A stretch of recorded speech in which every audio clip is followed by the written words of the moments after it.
tablet or computer. Push the feed to your desired platform, be it Facebook, YouTube, or any other social media. Curling Stadium is simply the way forward. Where it's commonplace in other sports to televise every game, we want to do the same. Curling is a global sport, and it's time it gets the coverage it needs. Make your curling club the next Curling Stadium.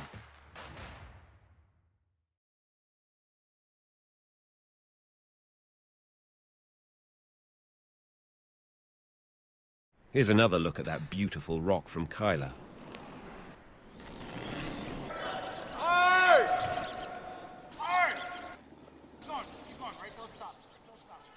Setting things up really nicely. They're close to the win with that one. Now in the last end of the game, Team Kleibrink has a draw to the button for the win.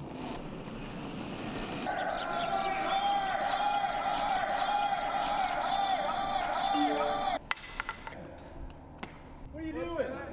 Hold on, the guys that didn't play, I just made a call. They made me way more cash than you guys ever will. If you want to destroy the sports books, come join the #1 sports investing community on the planet at inplaylive.com. Stronger agronomics, better returns, greater peace of mind from pre-seed to post-harvest. You can count on the Victory Canola program to keep you and your farm ahead of the curve. Grow with us at victorycanola.com.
Yep, there we are.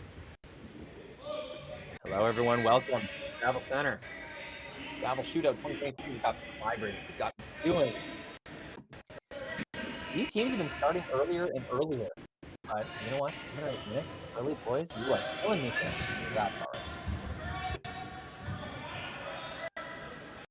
We are what looks to be on the thirds. First or second stone? Couple rocks in play. Better look here. Got Mike in the house, open on third stones. Kevin and Daniel March sweeping. Both teams getting after it here in the first one.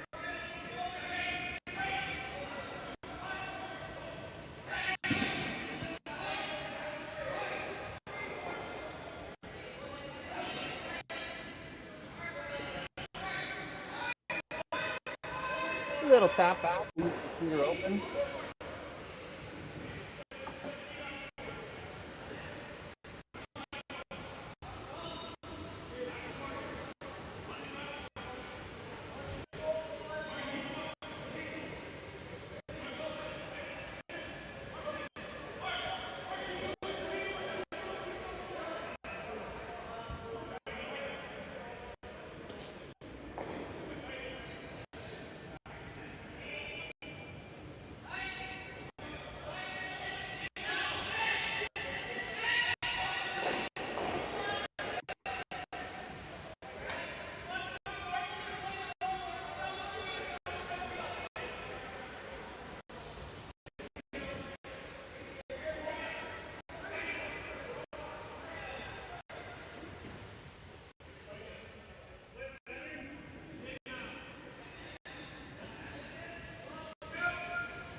Colton gets rid of one. Pulls on top, a pretty good positioning. Look at that house.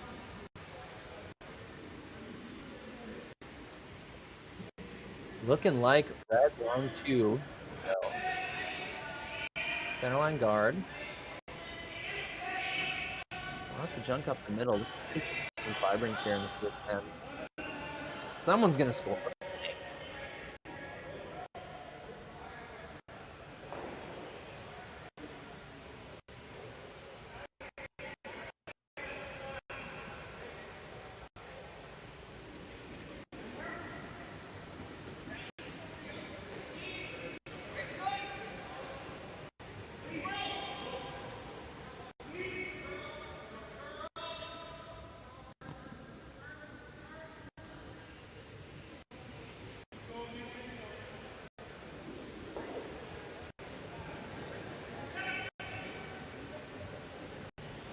Couple taps. Yes. Out of the house. Low guard.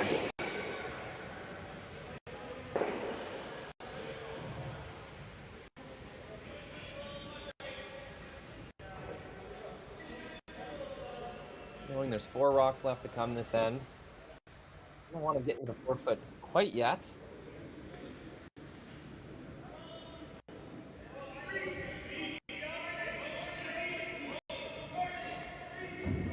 Kleibrink delivers his first.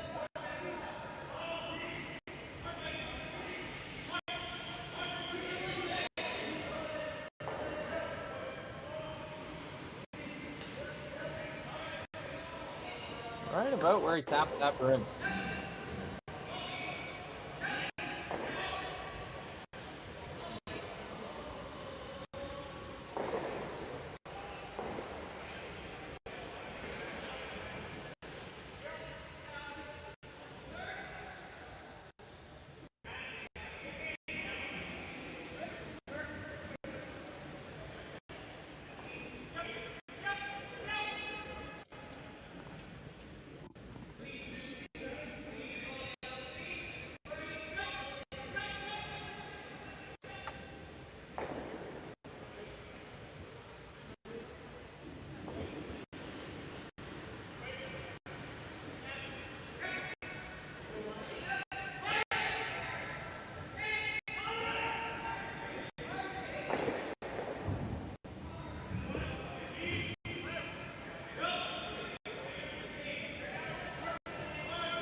Well, they're tapping the forefoot and they're swinging their brooms axes. So, you know, they're either talking about some kind of run back and a draw to the top of the forefoot. They're going to score 2 here. With 2 nice shots by Mike McEwen. Wherever he sees that deuce coming together.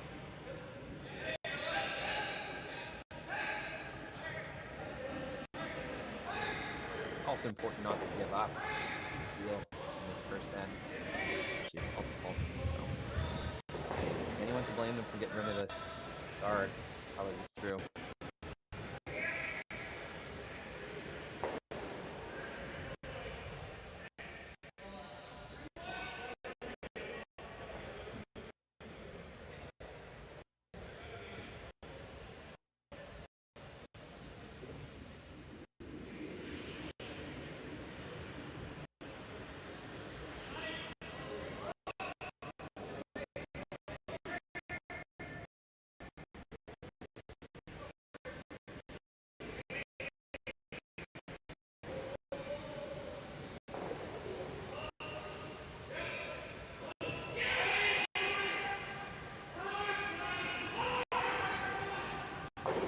Just over curls. Oof. I'm not sweeping that one either. There's a chance that they knew it was by. And they called the supers auction to make sure that my computer rolled away from the center line. Tough to tell. Either way, not the call.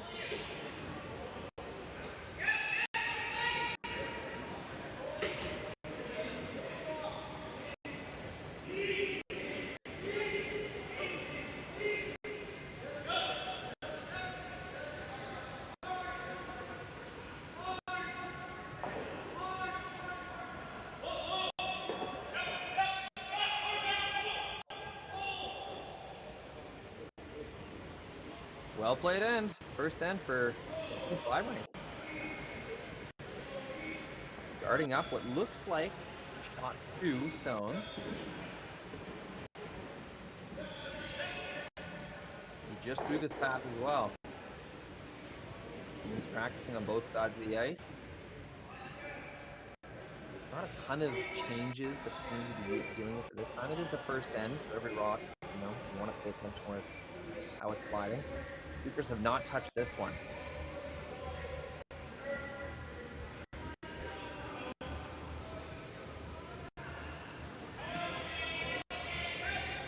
Nice, just a fine shot. Cruises a little deep. Opens up the chance for 1 for Mike. Would have loved for that to stop. A couple feet higher.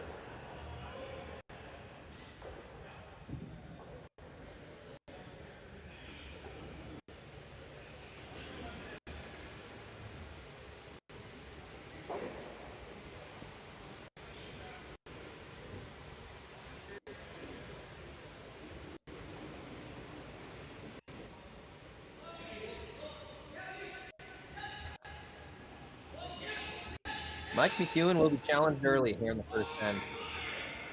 The Saville Shootout.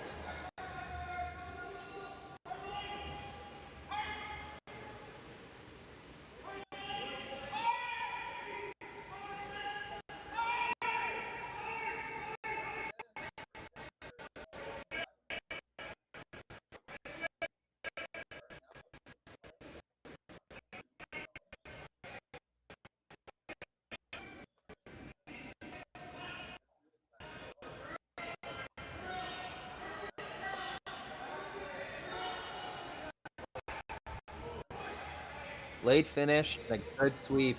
Looks like it gets there. They are taking a look. Geez, they wanted that to curl just a little bit more. And they will kick the Redstone away. It's a score of 1 for Team McEwen. They dodge a bullet in the first end. Looking at the Saville Shootout. Early season action here on Kleibrink Stadium Live.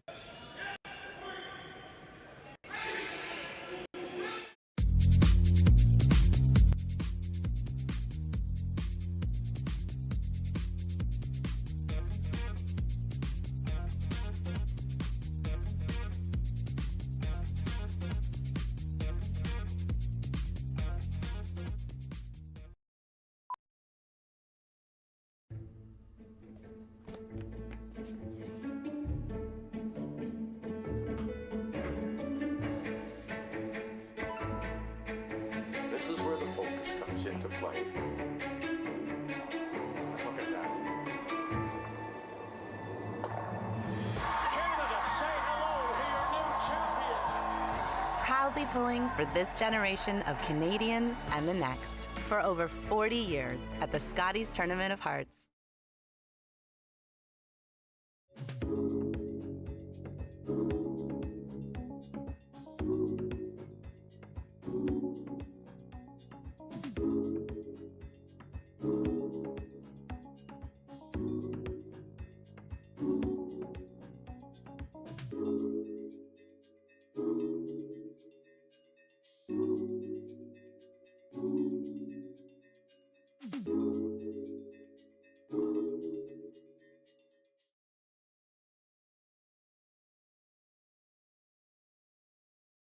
Hey, so dude, I'm just building out my parlay for Sunday. I'm all over the Bucks, and then we got the Panthers, the Bills, and the 49ers, all locks, but it only pays plus 229, so I'm thinking I might need to beef up that number just a little bit.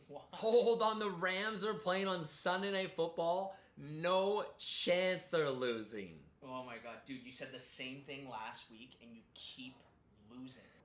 Don't be this clown betting on NFL parlays this season.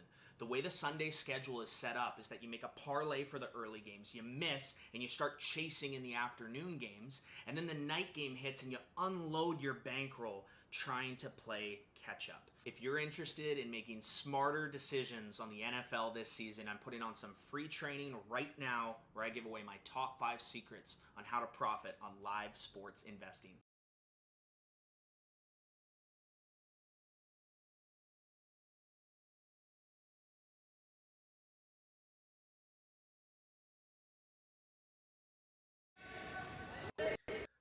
Well, what more can you ask for? 016 in play live, Team Kleibrink, Team McEwen, 2 great Prairie teams, great Prairie sponsors. Love to see it.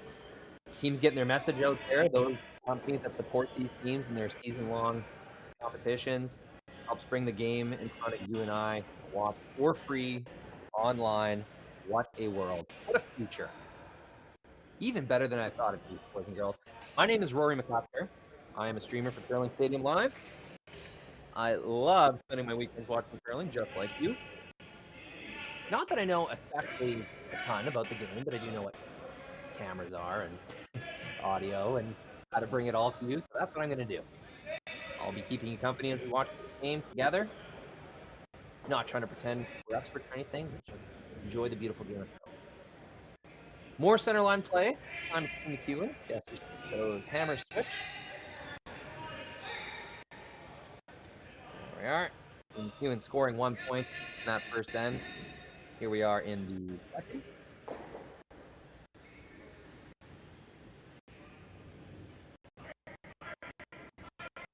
Leads second stone. I've got Jordan Tardy on my sheet. And yes, that does look like Jordan. Squeaking the guard, removing the stone. He is going to roll out.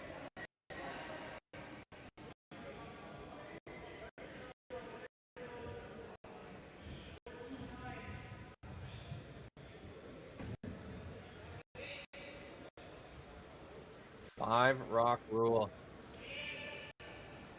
No tick rule. Already changing the game here. In previous years, you may have seen the team call off the sweep.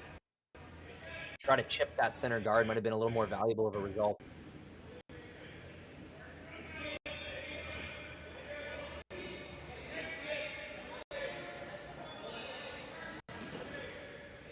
Can't do that anymore, though.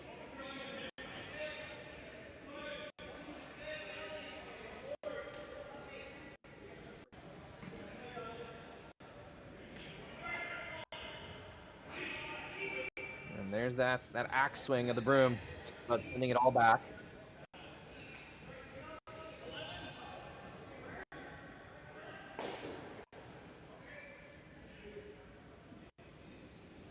I know I'd like to see it.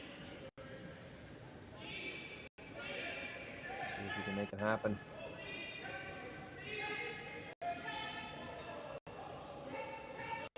One, and oh, how unlucky is that? Directly back. Totally buried. All he had to do was hit a millimeter higher or lower. Those are frustrating, especially sweep callers, because you know your thrower threw it well enough to make the shot.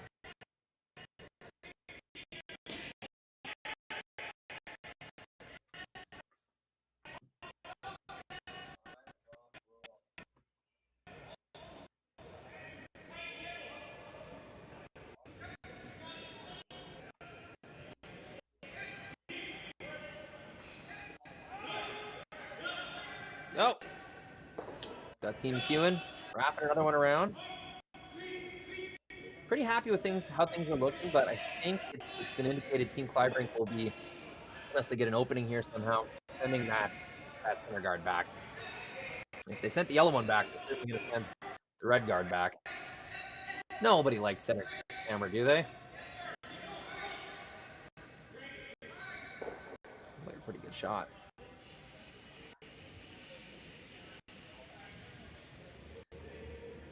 Dan Marsh.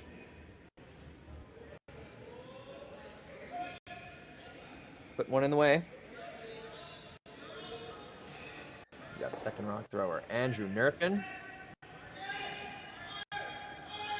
This looks pretty good. 1, 2. Here's 2 guards. Wasn't able to roll his shooter away very much, but that's okay. Chipping away here at this center line setup. In Kleibrink kind of stepping. They're not going to draw play to the outside with any kind of meaning corner guards. Going to have to defend the middle here. They were able to force Team McEwen to 1 point in the first end, so getting a point back in the second, trading singles, not the worst. Don't want to put all your hard work to waste by allowing Team McEwen to steal in the second end. Definitely want to make sure you even the score here, if anything.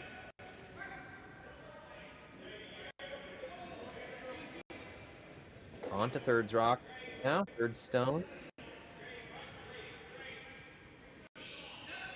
Colton still got that skipper's instinct, following the rock down, making sure his sweepers are well guided. That's a tough habit to shake once you're in that skip position and you're following your rocks down. Kind of intense. You know, the impact of your misses and losses are so great. Tough habit to shake when you switch down the lineup and play second or third.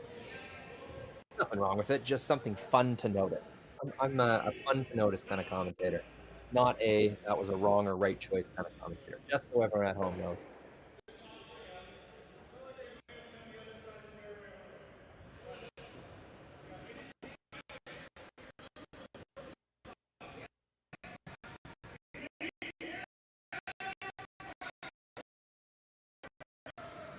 Another run back.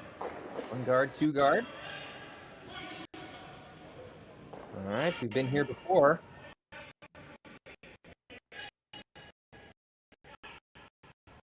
It's almost like tennis players trading a deuce. Advantage 1, back to deuce. Advantage 1, back to deuce. I would say we're back to deuce. Colton Flash trying to put something else in the way. Team McEwen, as long as they don't leave a double run back, they're getting kind of lucky. Well, I don't know about lucky, but they're definitely. It's fortunate that shooter in Kleibrink has always right down the center line. It always feels like we're moments away from a big double peel and roll off, and then the end's really going to change shape. But for now, it's coming a little deeper with this. They really know what to do. They don't want to check off and leave that opening. They do. As we can see from that straightaway angle, the kind of I don't want to call it the cross. It's got to be a different way for that. The inside pockets, the pockets of those two yellow stones, still protected by that small guard. Kind of risky to try and double them off. You'd be rolling your shooter off Kleibrink to double those yellows, and McEwen would just slide another one in there. So it'll be run back attempt number 4, I believe.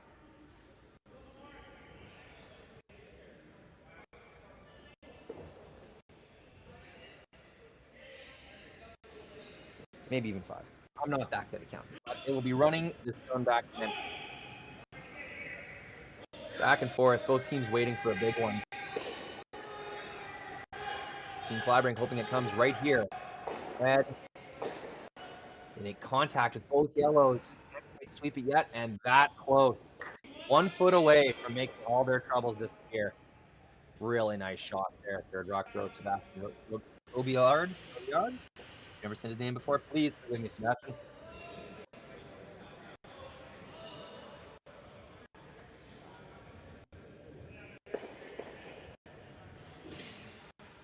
So close.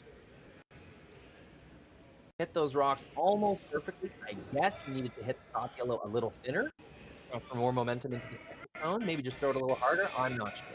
I thought he threw that almost as good as you could expect or hope for. It'll be Mike McEwen drawing around to center guard. All things considered, pretty successful end.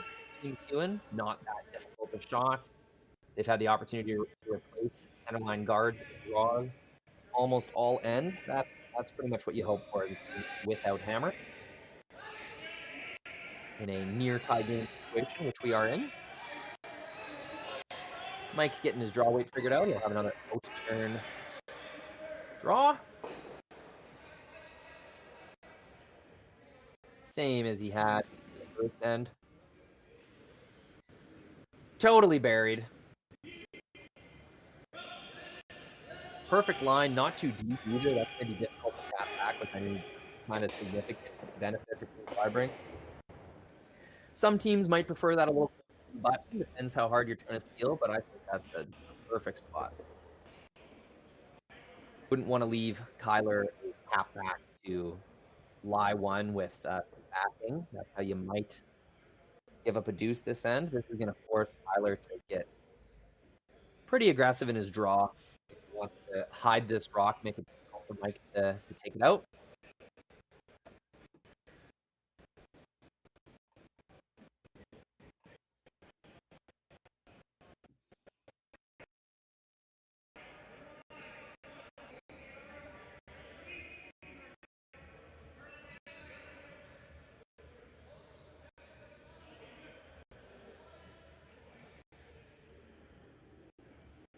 This looks like a run back. After all, we do have that not a biter, but that orbiting Yellowstone in the 12-foot. It's going to make sure someone scores. Kyler thinks his best chance of being buried and scoring two, pure run back. Let's see if he can nut it right on the number. It's over curling, just barely. Yep. That ran back stone would have had to be dead perfect right down the center in order to make that shot work. But I respect the call. There wasn't a lot of room to draw or hide the 4-foot. Maybe could have caught it outside the button, forced Mike to hit half a rock or something, but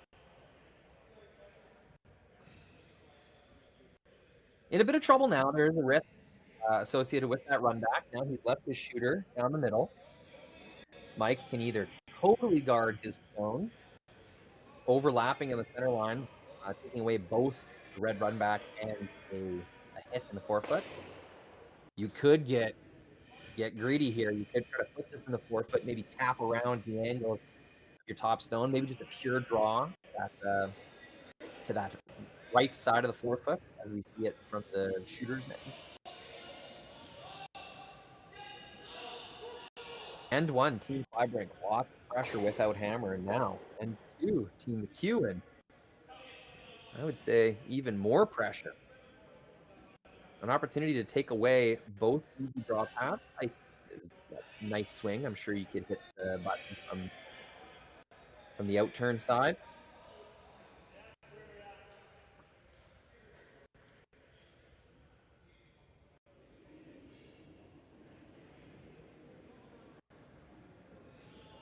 Mike will try an in-turn this time.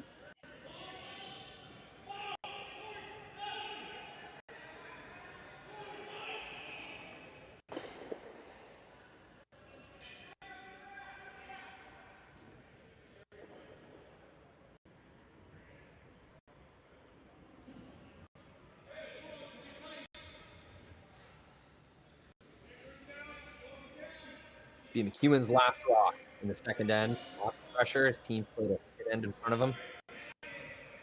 Trying to cap it off with a nice tight center line guard.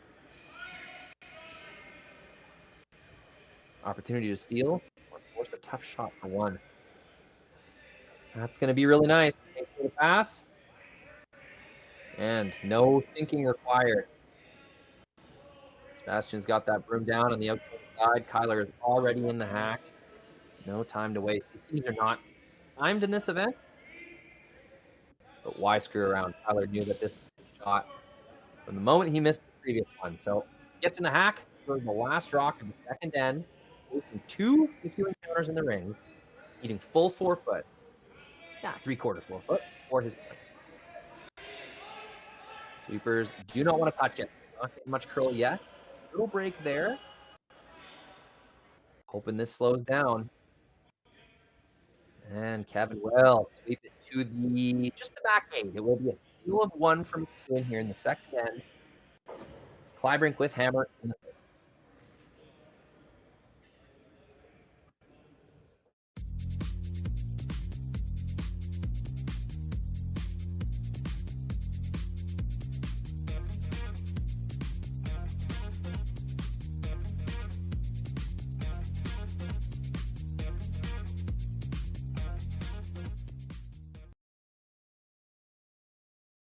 The reason we trust Western Sales with our business is the people.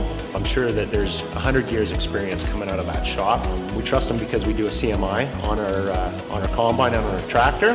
When our equipment comes out of Western Sales, it's going to be good, because if it's not, they send us another combine, they send us another tractor. And we're not naive to the fact that that probably costs them a lot of money. So we just know that the service that we're getting at Western Sales is above par to everybody else.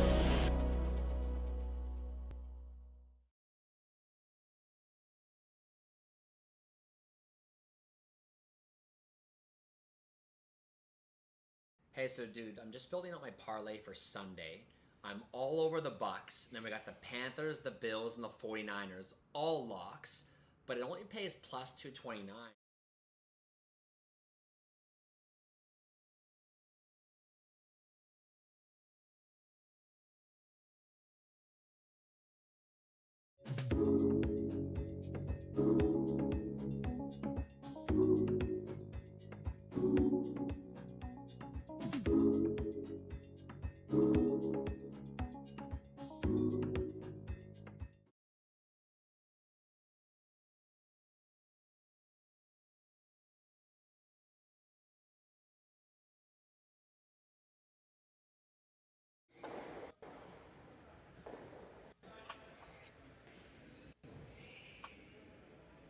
The reason we trust our business is people.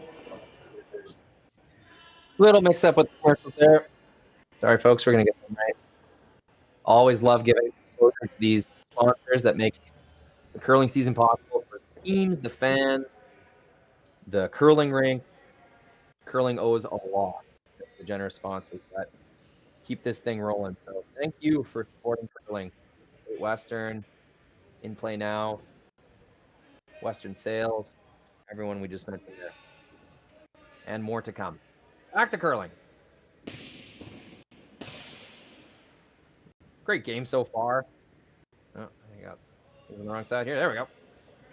Terrific game so far. Lots of good shots, lots of pressure down the middle. You see a corner guard this end.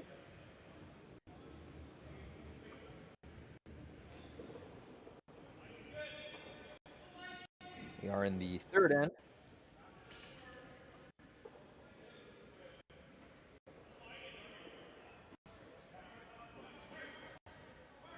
Big sweep, Colton Flash. Curls that rock over. Very neat to see Colton back on the broom.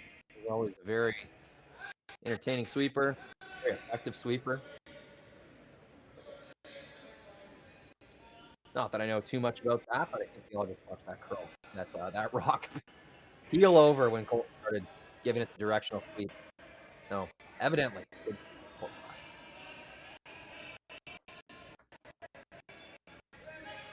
This will be a freeze call. Pretty big call. It kind of determines how the middle of the end is going to go. This freeze is made, which it is.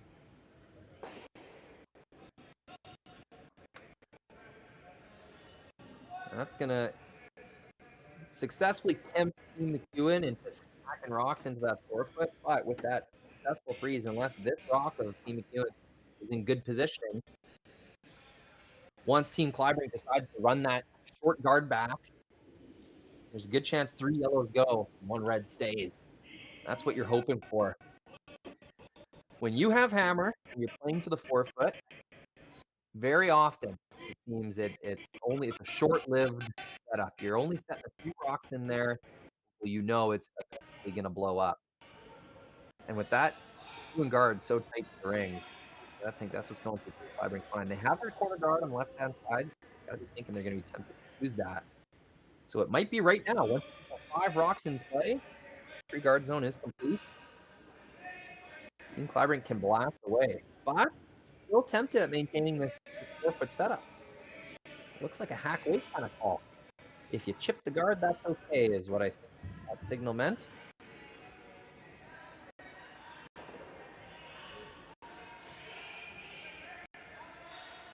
Yeah, it looks like a hacker board with half weight, we'll say. Hit and roll. Contact the red. Roll your shooter to the wing. Leave the red in the 4-foot. Sounds pretty good on paper. Let's see if they can make it happen.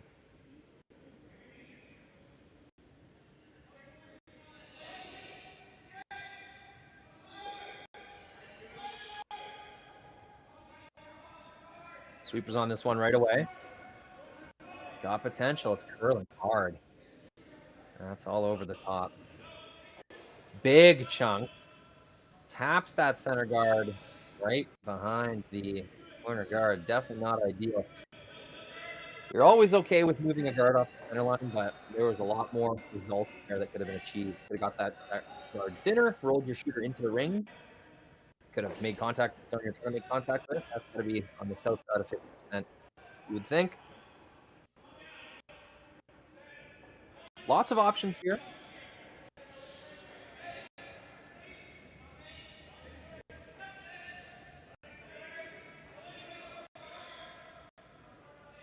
Definitely an important decision for Team McEwen.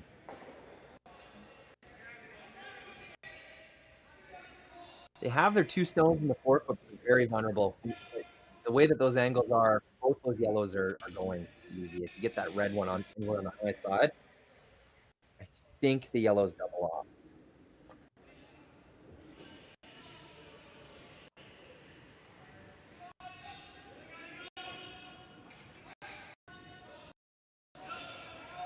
They are going to rip the red. Not surprised by that, but you know, I thought McEwen might be tempted to guard up the middle again. After all, Team McEwen was line 2. But contrast to that, Team McEwen is up 2 points after 2 end. No need to aggressively try and steal. Wasting a hammer. Pretty good results here. Come on, let's get this figured out. There we go. Early season for your broadcaster as well.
Check. Just hammer straightened out.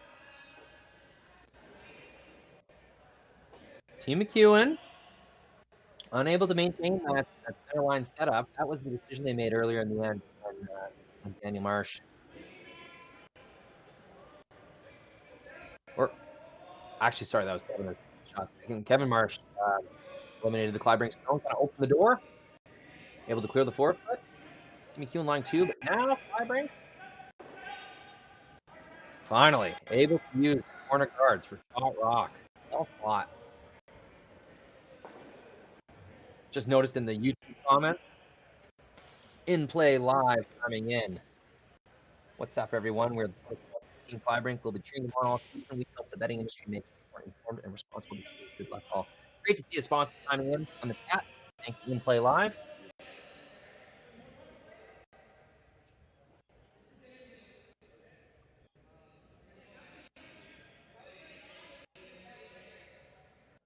And that's the beauty of the internet. It's an interactive experience. We want to hear from you, viewers of this game. Chime in on that YouTube chat. If your screen is full screen, I respect that. But if you toggle to computer mode or just a regular browser window on your computer, you can see that chat below the video. Let's have some fun. Make friends. Share our thoughts on the game. Oohs and ahs. I'll read out some comments.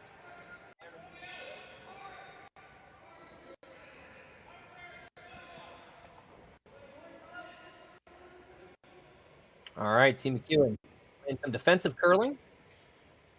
A lot of success early in the end. Switched gears a little bit. Wanted to make sure they defended their 2-point lead here. Tough to score 2 in Kleibrink. This will be an out-turn run back. Those 2 stones must be closer together than I thought. Let's see how this turns out. Yeah, that's the... Oh. That was the difficulty in the out-turn. You had to just pair the top guard. I'm not on the ice. There's a chance that the angle was way further than I thought. But either way, out-turn guard doesn't quite curl back or might box it out a little bit. It's a shallow corner guard. It's a Kleibrink stone, half 8 foot, lying 1 with hammer here in the third end.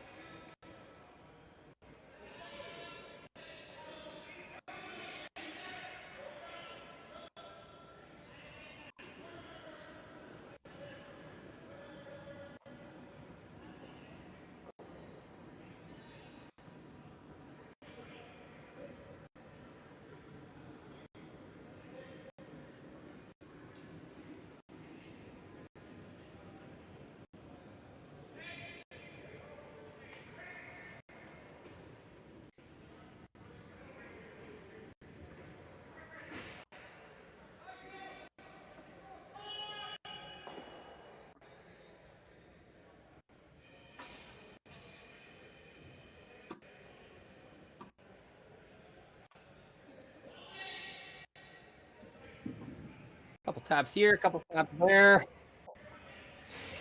There we go. Oh, and a big circle. That's my favorite. Anywhere in here, area throw.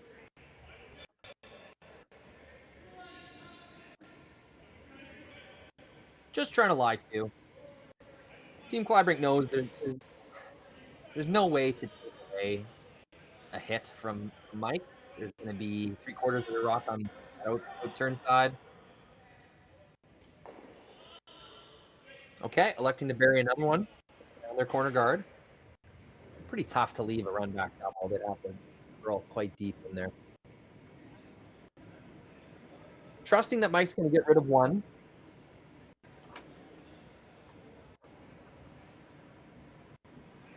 Kyler will just look to lie to here. That's a lot of ice. They must be expecting a good amount of curl here. All the way on the other side of the forefoot. Cooper's on it right away as well. Can't quite tell if that's line or weight call, but they've been going on it. Looks like start to finish will be. They get it by the guard. They get it in the ring, and they get it for line 2. What a sweep.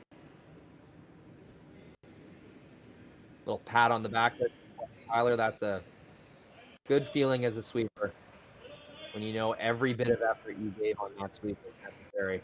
Couldn't let up at all. Got that rock there by an inch or 2. Let's shout out the front end here. Jordan Tardy, Andrew Nurpin. Nurpin. You know, never know what emphasis is the syllable until you've heard a name said. I don't know if that. Forgive me for that one, Andrew.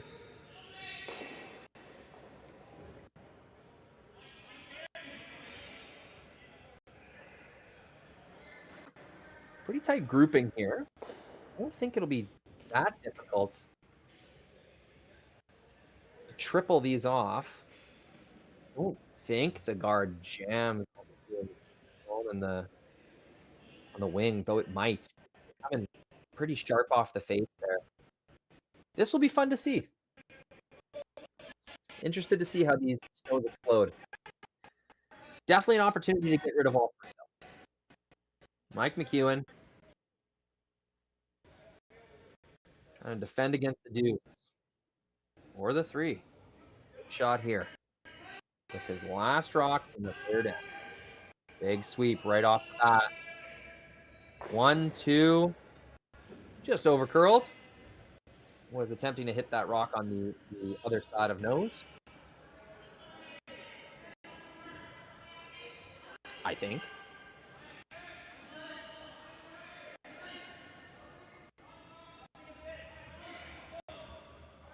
And no need to address the stone in the 8-foot of McEwen. Open draw. Fighting 8. Gets it. Different path than Kyler just threw. Same turn, but at least 2 feet more ice. So sweepers will have to kind of readjust. Kind of recalculate how many stones have been down this path, how long it's been. This path has been thrown down. All that good stuff. Think about it, sweepers. Kyler definitely gave this one more juice, which he did. And that's going to coast in for 2 points. Oh, that goes sideways, though. My goodness. 1 and 2 for Team Kleibrink. Ties this game up in the 3rd end. Team McEwen will have a chance to respond with hammer in the 4th.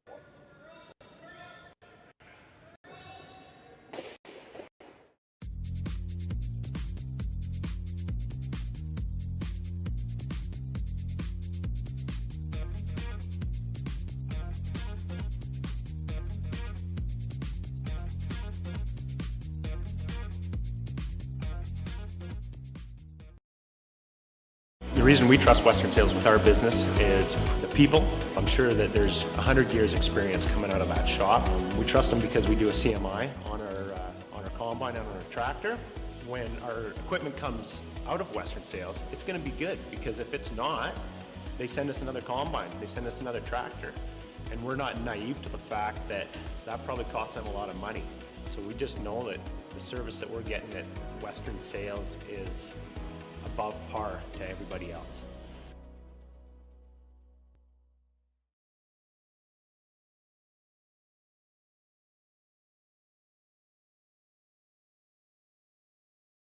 Hey, so dude, I'm just building out my parlay for Sunday. I'm all over the Bucks. And then we got the Panthers, the Bills, and the 49ers, all locks. But it only pays plus 229. So I'm thinking I might need to beef up that number just a little bit. Hold on, the Rams are playing on Sunday Night Football. No chance they're losing. Oh my god, dude, you said the same thing last week and you keep losing. Don't be this clown betting on NFL parlays this season. The way the Sunday schedule is set up is that you make a parlay for the early games, you miss, and you start chasing in the afternoon games, and then the night game hits and you unload your bankroll trying to play catch up. If you're interested in making smarter decisions on the NFL this season, I'm putting on some free training right now where I give away my top 5 secrets on how to profit on live sports investing.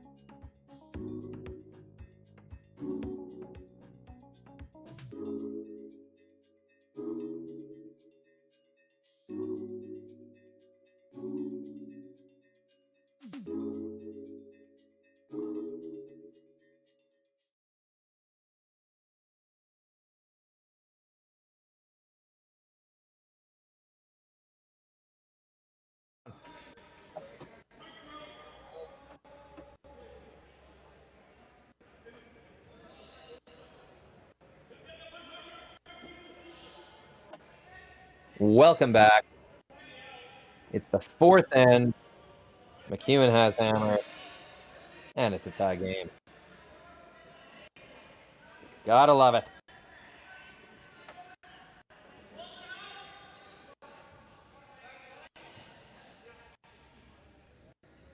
Three made shots so far. Here, let's get a little wider look.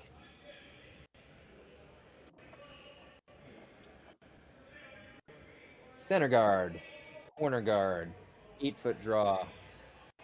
And now a freeze attempt. It's a touch heavy or outside. Tough to tell on this in the end. Gets a lock. Made shot. Not absolutely perfect, but it's a made shot. Kleibrink will have to tap things around if they want to remove that yellow on the next go. I think that's about as good as they're hoping for.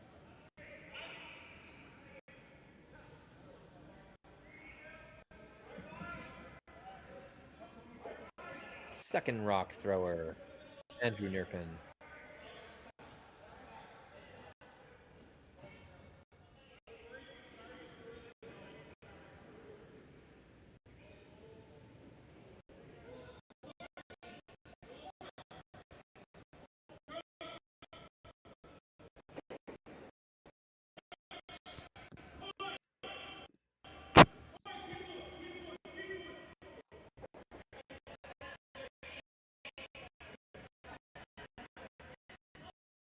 Coming up. Coming up light. Sorry, yeah, actually, I don't know if they're trying to throw a high guard there or come right in. Look down for a second to adjust. Missed the call. Either way, 3 rocks touch the line. That's too much for Mike McEwen.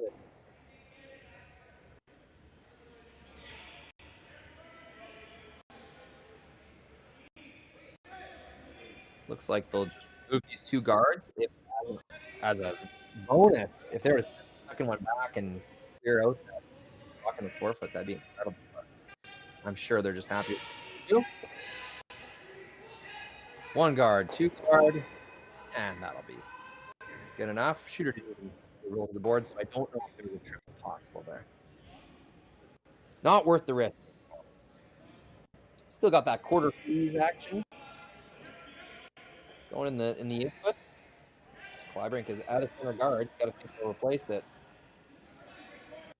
Teams have had trouble making a significant run back, kind of flipping an end open so far. There's a lot of peels, double peels, guards, freezes, but not a lot of end-changing run backs, which we might kind of see later in the season. Still early. Ooh, splits them up. Keeps one on the center line. The forefoot. The other thing was pretty good. Shooter's in a great spot. Double opportunity available. Opportunity available. Lots of options for Team McEwen. They've got a corner guard wide out on that 8-foot. Even that far guard on the 12-foot will interrupt the intern hit. Maybe. Still useful, isn't it? Useful guard on the left side of the sheet.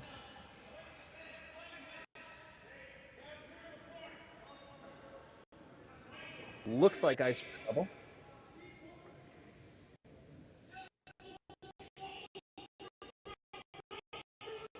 Does not look like weight for the double. So, trying to do something with the shot rock here.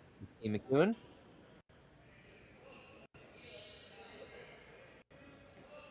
Trying to let this curl. Trying to roll that rock over. Oh, I get it now. I think that's a good shot. To remove that stone, Kleibrink will have to roll behind the corners. That's opening up a freeze opportunity, thus creating that corner guard setup. Kind of too complex to ever try to remove. Smart call. McEwen, I think.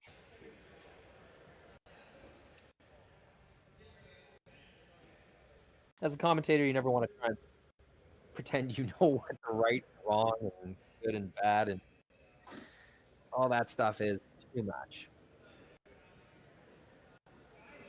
But I understand the tactic there, the concept of a 3-rock trade. Using one stone to force a shot out of your opponent and set up a shot on your next stone. Skipping 101.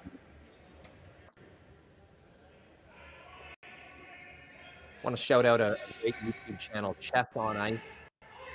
Gives lots of great end breakdown, skipping tips. Chess on Ice on YouTube. Online curling community is growing, and I love it. I'll introduce myself again. My name is William Pascal. I've been working with Curling Stadium Live from the get-go. Back when this was a dream, hey, how awesome would it be if we could stick cameras in all of these major curling centers across Canada, US, Scotland, Europe, United States? What if we could stream all these games? We could get more curling than just what traditional broadcast would show us. It was all a dream one day, and through a lot of hard work, dedication, a lot of risk taking, Jerry Gertz, Benton, James Gordon, and others. Here we are, watching live curling at the beginning of September. All of our favorite teams through. These are teams that will be wearing flyer jackets on their back, that will be winning cash deals, playing in the Grand Slam of curling. Our favorite team don't rest. They're playing a lot because you don't see them on TV in the fall. Doesn't mean they're not playing every weekend. So just what a treat to watch all this curling. And speaking of a treat, what a shot. That is a marvelous freeze around the guard. Perfectly swept. Team McEwen's got to be feeling pretty good about that shot. Now, pretty deep in the forefoot. That stone is touching the tee line. That is repeatable. Team Kleibrink follow that down, exact same shot, exact same weight. Give it a little bump. Even roll half throws and get shot rock. So we officially have a battle here, folks. Fourth end. Something is going down this end. I am getting some comments that my audio is a little garbled. Not really some digital interference. Not sure what's going on there, but we'll try to fix it. Thank you for the comment.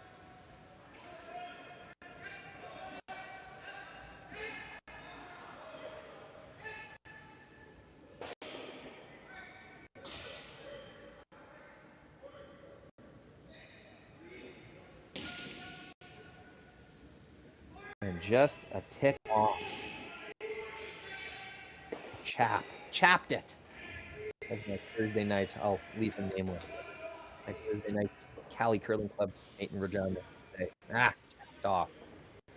That they did. Wide open. Shot rock though. Here's the good news. Team McEwen will have to address that at some point. They're wondering how greedy we get here.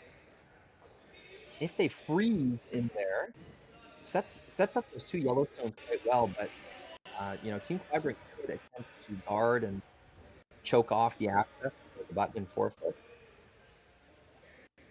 People make a big deal about rocks on the tee line. Oh, it's in the shot. It went behind the tee line. Well, it's true enough. You haven't given your teammates an opportunity to build on it. You're also giving them something to freeze to. However, for the time being, that is shot rock on the button. And whether it's or not to remove it, isn't it tempt Team McEwen into using it, meaning not removing it, playing a freeze, playing a tap back, drawing to the stone, which always opens up the potential for backfire. This looks like ice to remove the stone. Pretty tough, maybe even impossible to set up a double here. They'd have to roll to a really bad spot. So they'll take it on. I'll get you people a closer look at the rings as soon as we cross the hog line here.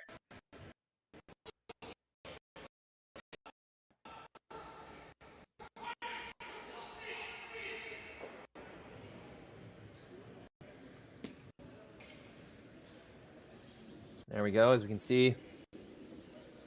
Yellow line 2. Redstone in guaranteed ejection territory. Don't forget, Team McEwen's got that stone in the top 12 foot as well. So if he were to blow up the 4 foot, that would come into play. I wouldn't say deep trouble for Team Kleibrink, but most definitely a potential for a huge end here. Kleibrink's going to need a couple good shots in a row here.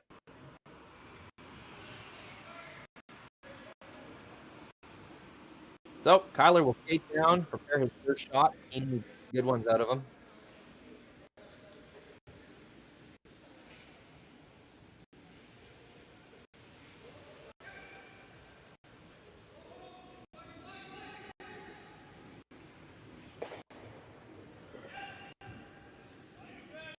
And for here, Saville Center, Shootout 2023.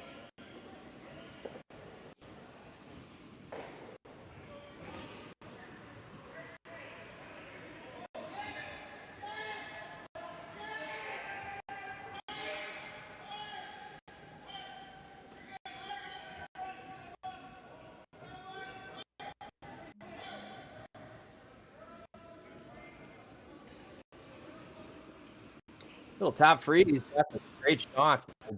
I think he got second shot rock out of that. I'm not totally sure. Either way, I think he'd be happy. That redstone is not removable. Well, not removable without losing some yellows. Sure. You just gotta wonder how directly will the yellow on the edge of the 4 foot jam into the red rock in the 8 foot. That's going to determine what kind of shot to put in place here. He knows he can get rid of the red that was just thrown. He knows he's losing his yellow rock on the button. Is there a shot to keep your shooter and keep the secondary yellow on the foot as well as the rock in the top 12? Is there a shot to get rid of at least one red, 3 remaining in the ring? Is there a shot to get rid of both red, 2 yellows in the rings? That's the discussion right now.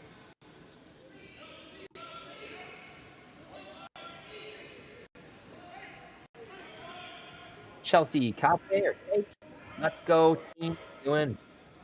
I know there's lots of Team McEwen fans excited to see how this team chemistry works this year. I'm one of them. As well as Tyler Kleibrink. Every year it seems Tyler is more and more relevant at the top tier of curling teams, competing against the best year in, year out. Kyler's team just getting better and better.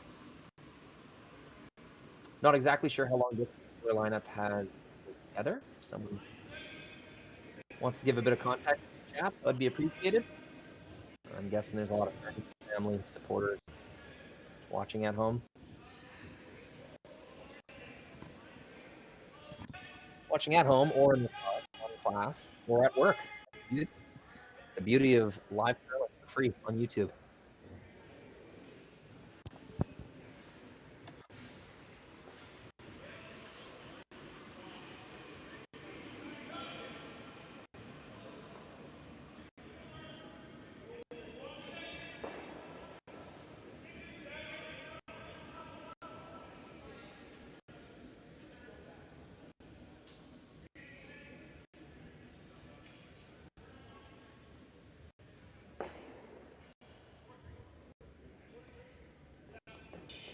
Looks like draw weight.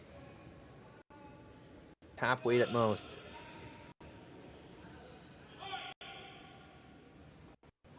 If Team McEwen is lying 2, I think they are. They might leave one short here.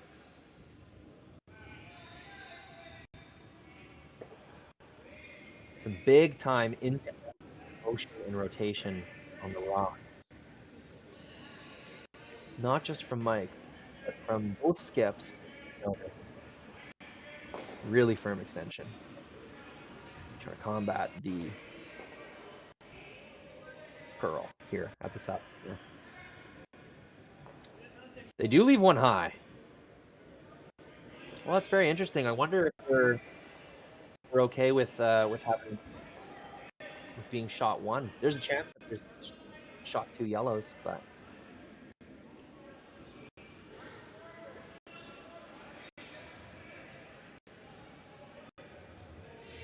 Those angles are pretty good for Ed. Have been for a few shots in a row now.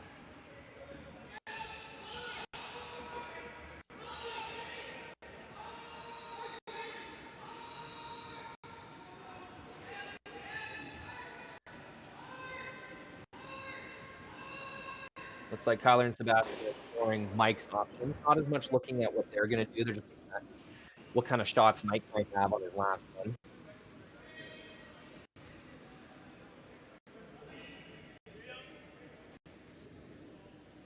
Looks like they'll take away the out turn, try to kind of freeze this end in place, hoping it just finishes the exact same way it is right now. That leads me to believe that it is shot one for McEwen around the forefoot.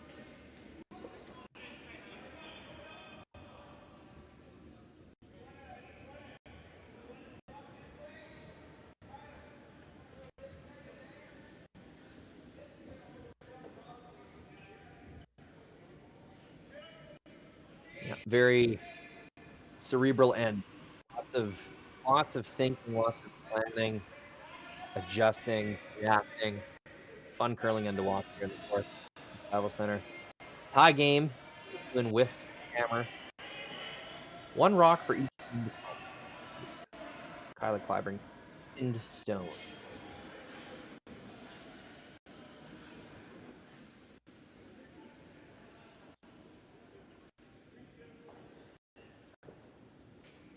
Discussion in the hack.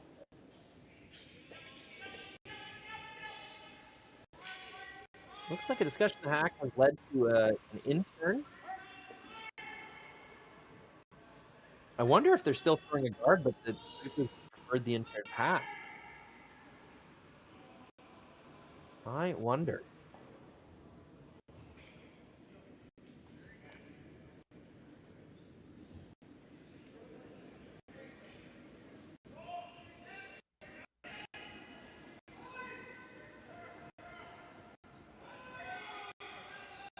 Looks like it.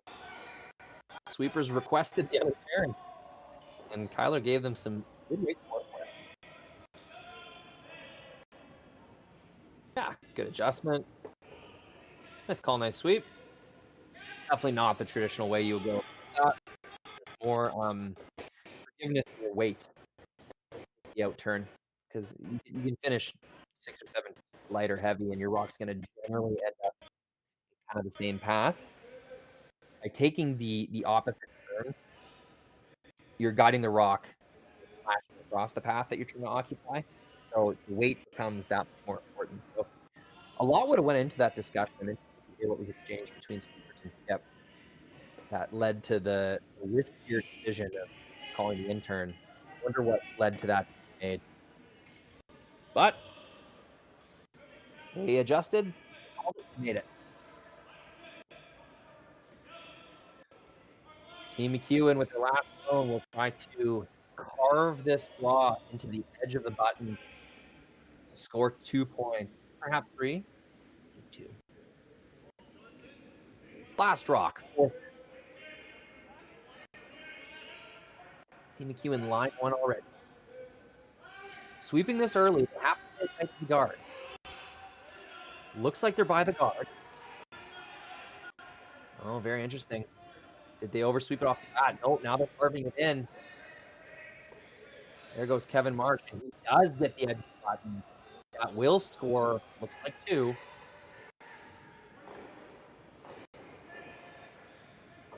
Big slap on the back there, Kevin Marsh. That's right, Skipper. Nice draw. Hesitant to call the score. I think it's score for 2 for McEwen. It'll be 2 or 5-2. Into the 5th end, Team Kleibrink with.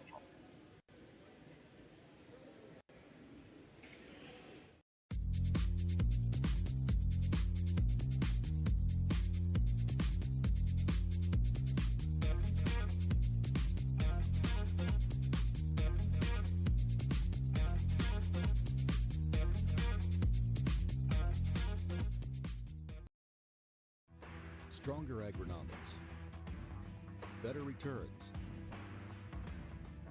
greater peace of mind from pre-seed to post-harvest. You can count on the Victory Canola program to keep you and your farm ahead of the curve. Grow with us at victorycanola.com. The reason we trust Western Sales with our business is the people. I'm sure that there's 100 years experience coming out of that shop. We trust them because we do a CMI on our combine and on our tractor. When our equipment comes out of Western Sales, it's going to be good, because if it's not, they send us another combine, they send us another tractor. And we're not naive to the fact that that probably costs them a lot of money. So we just know that the service that we're getting at Western Sales is above par to everybody else.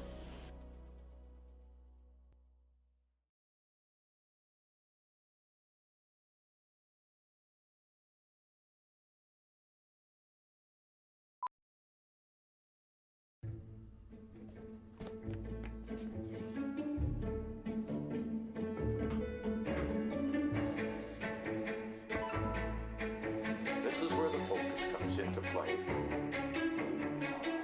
Look at that. Canada, say hello to your new champions. Proudly pulling for this generation of Canadians and the next for over 40 years at the Scotties Tournament of Hearts.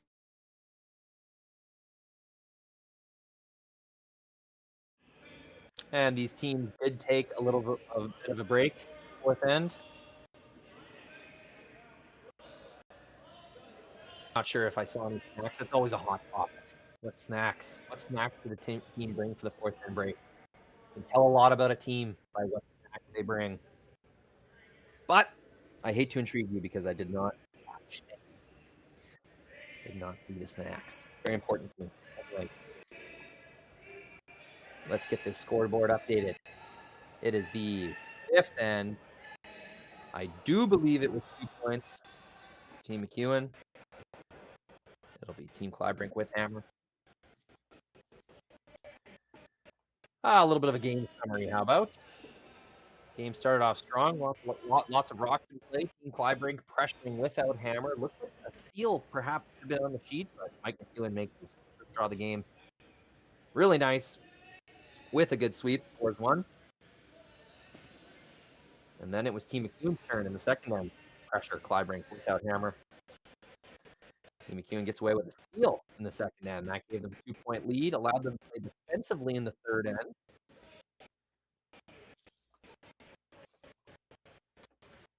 Opting to not protect their 2 rocks in the forefoot, instead removing a Kleibrink stone. That did give Team Kleibrink an opportunity to come around the corner guards.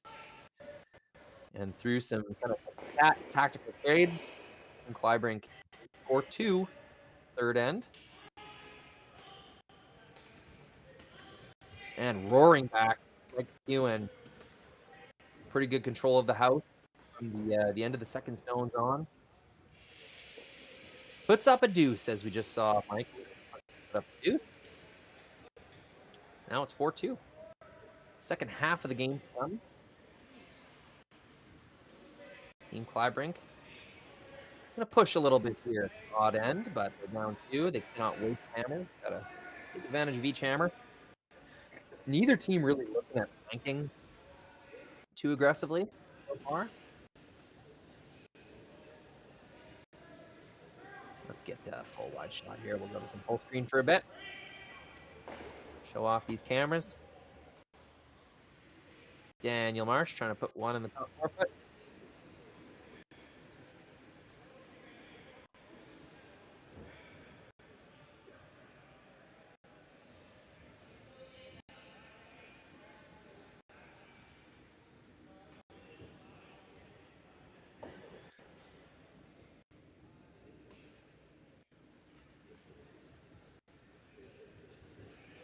It's a nice shot, but half the rock showing. Now this shot has been made almost every end. With hammer, playing ball, coming down the middle. They can't pick center guards, so they'll have to play to the middle. Only a useful shot if it's made quite well.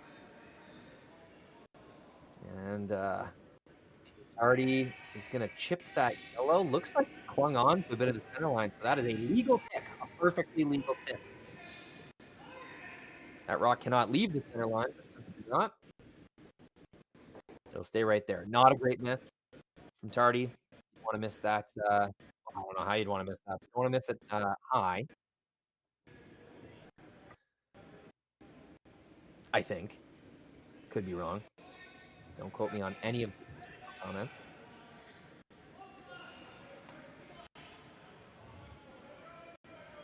This looks like a rock. That walk the sweepers do as they sort of trail away from the rock. As you're sweeping a curling stone, you have to keep your emotions out of it. You physically act out what you're observing. So sweepers are observing, okay, that's heavy, and so their bodies just sort of instinctually sort of back off the rock. Really, logically, you should be sticking right with that rock in case your skip has a plan B called. But sometimes we cannot help ourselves, can we? Curling is a tense, emotional kind of a game where your brain's always engaged. You can't just ask these athletes to turn it off. Ooh, 1, 2. No, he's upset, but I don't know if there's a lot of reason to be upset there. A lot of good things just happened. Didn't stick his shooter in the rings, I suppose. That would be something you'd be looking for there. But it moved the guard off the 4-foot line. It removed the 2 McEwen stones from in front of the 4-foot. And now Team McEwen is going back to square one, drawing around the center guard. So I think that's a pretty good shot. Kleibrink there.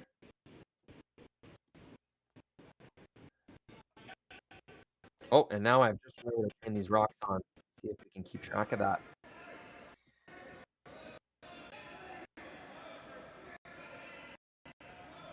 This is the 4th stone. For Dan Marsh.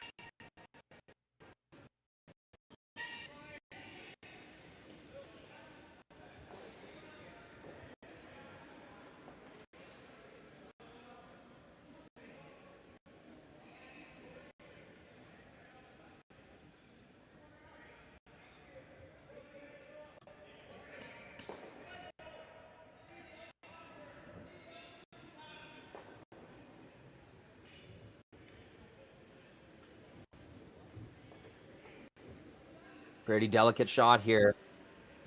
Got to keep your shooter around. So, little chip and roll. Removing the McEwen stone, not super important. All about the shooter here. Let's get a good look at the rings as this one comes in. Just by the guard. Gets the first one. Gets a little roll over. Makes contact with the second one. That is absolutely perfect. Marvelous shot. When his team needed it the most. Yep. Andrew Nerpin at second. Andrew, I'd give you a close-up if I had my zoom-in cam handy. But see what we can do.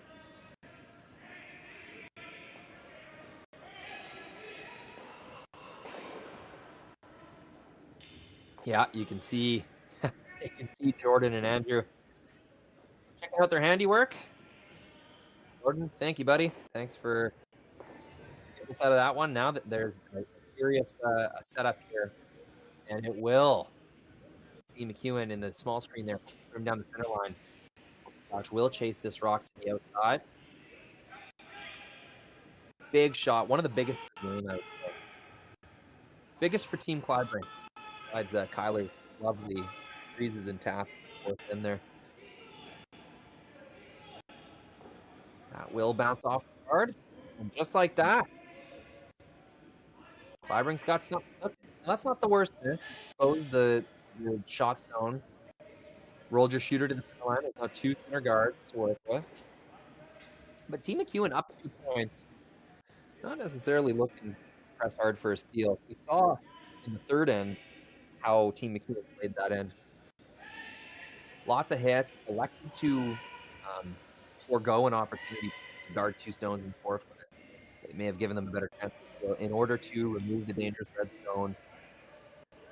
So we saw the kind of defensive curling that Team McEwen did in the third end, last odd end. And now we see more of the same.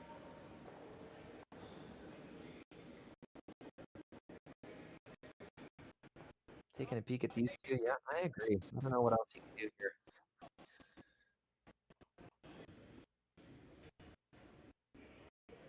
Sebastian Robillard's first stone.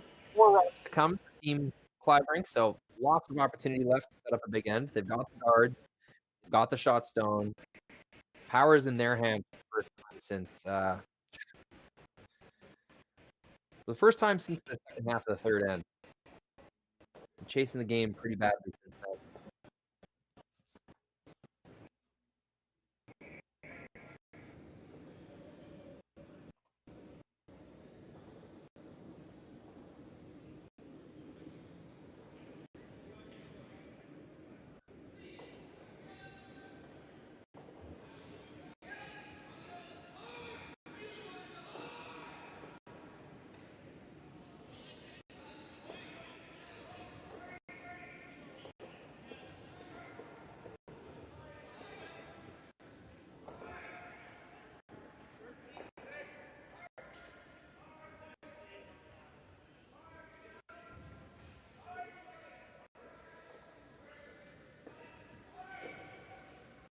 Team Kleibrink's been light on this outturn draw now. Second time this end. And not just a little bit, that's significantly light. Didn't reach the rings. Most definitely not what they were looking for. That rock had to be counting. Gonna open the door for Team McEwen. Remove that shot stone and lie 3 in the rings, as well as take away the only draw path.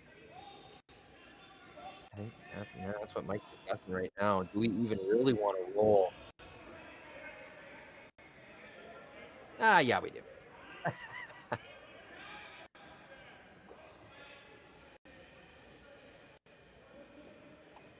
That'll be the ask of Colton. Soft weight hit and roll.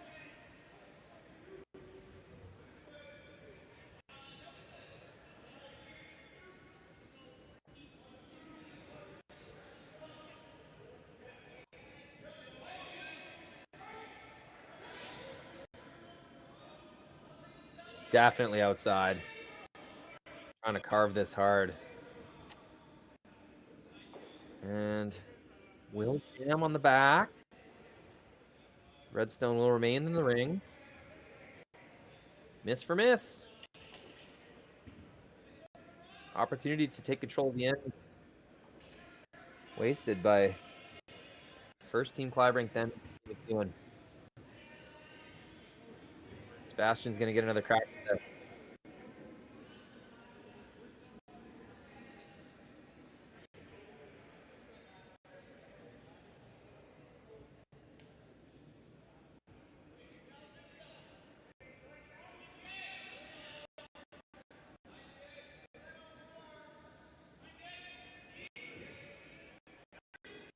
Same, not the same draw as before. A little bit further outside. Wider path. Sweepers think it's got a little bit more. Not a full sweep yet. Yeah, now they're starting to go pretty hard on it. Get that late curl. Will it be enough for shot rock? Not the big Team Kleibrink's front end. A couple times this game where they've had to give it everything they got. You can see the expression on Jordan and Andrew's face there. Oh, they needed us in that again. All right, no real run back opportunity. I guess flash that yellow tone across.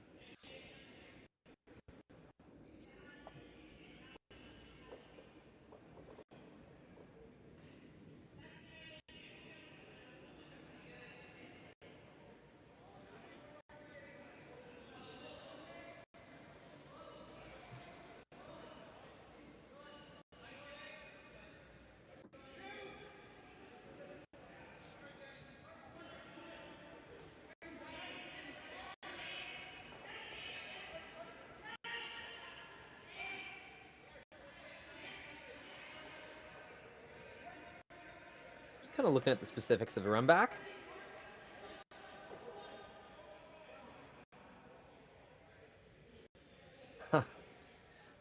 tapping the forefoot, looking at just a straight tap back of that center guard. That would be gutsy.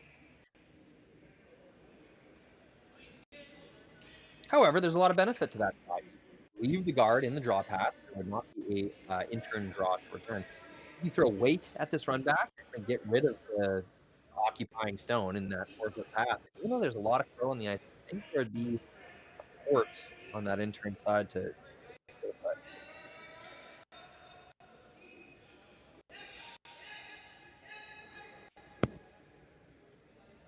Rock would be kind of cruising that foot backwards, some would say. So you gotta, your line is right, but yeah,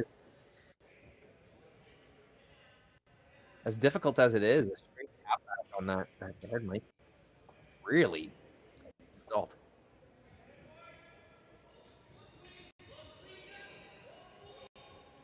Not a lot of ways that red stone. So jamming it into the big pile back there and to jam it in on your own yellow, Kleibrink line 2 would be really disastrous. So don't want to play with that. This is a big decision. So Colton and Dan are going to walk down and participate in this team discussion once again. Mike, not the fastest player on earth, but you know what? This is a important moment in the game.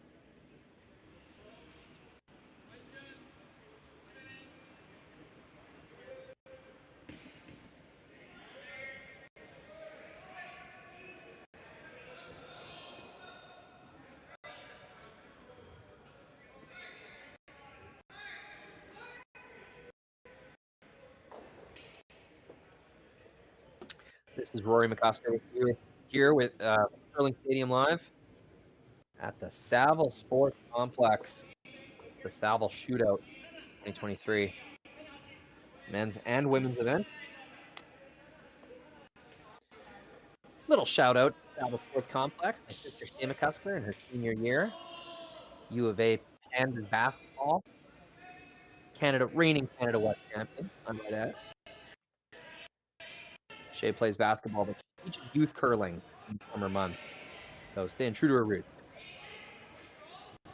All right. This will be Mike's first stone. Very interesting eye.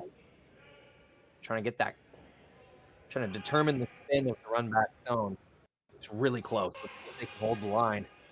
It looks like it's just over curling. It will get the red stone. It will roll open. That's a made shot.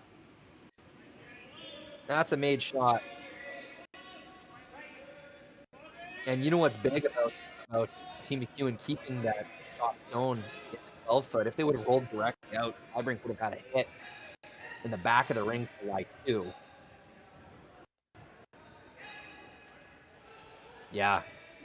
Keeping that rock in the ring was very important. I'm thinking that's why Team McEwen took so long discussing exactly how they were going to make the run back. They elected to play the out turn, gave the stone they were running back the spin that they desired, gave them the best chance of sticking around in the house. Even though they didn't hit the rock perfect, overcurled a little bit, they were still able to, at the end of the day, lie through in the rings. So, really good result. Key moment in the game. Team McEwen makes it happen. Tyler racing to the hack to get rid of this one. Love that. Speed throw. Looking for a hit and roll. Fly one at the end of this stone. Here comes the girl. Looks really close. The hit, the roll. Ooh, just a touch over curls. That was hard to manage. That rock was curling really hard, hog line in. Makes it really tough to judge the sweep ball.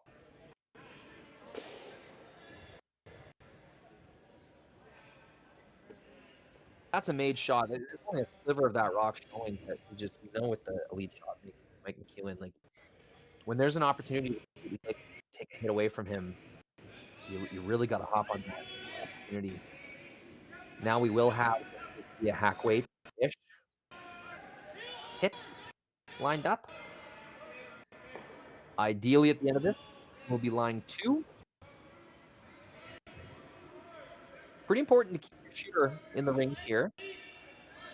Pretty important not to wreck on the guard. I mean, as things stand right now, if Mike completely missed this shot or not play this rock at all, we would see a potential hit for 3 for Team Kleibrink. And I will remind everyone, this all started with incredible shot, Andrew Merpin. Blew that center line up and got things rolling for Team Kleibrink and gave them a chance at scoring multiple here.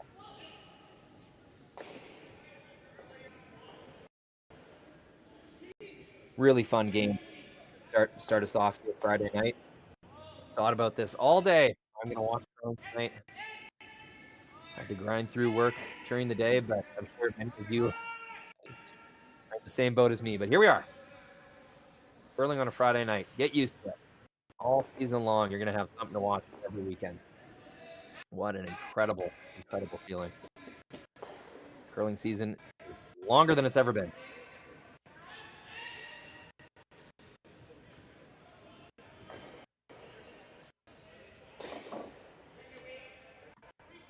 And like I said earlier, let me know in the comments. Let me know where you're watching from, who you're cheering for. Let's get interactive here. We're on YouTube for a reason. We all love yelling at the TV. Well, type into the computer screen and we can chat a bit about the game.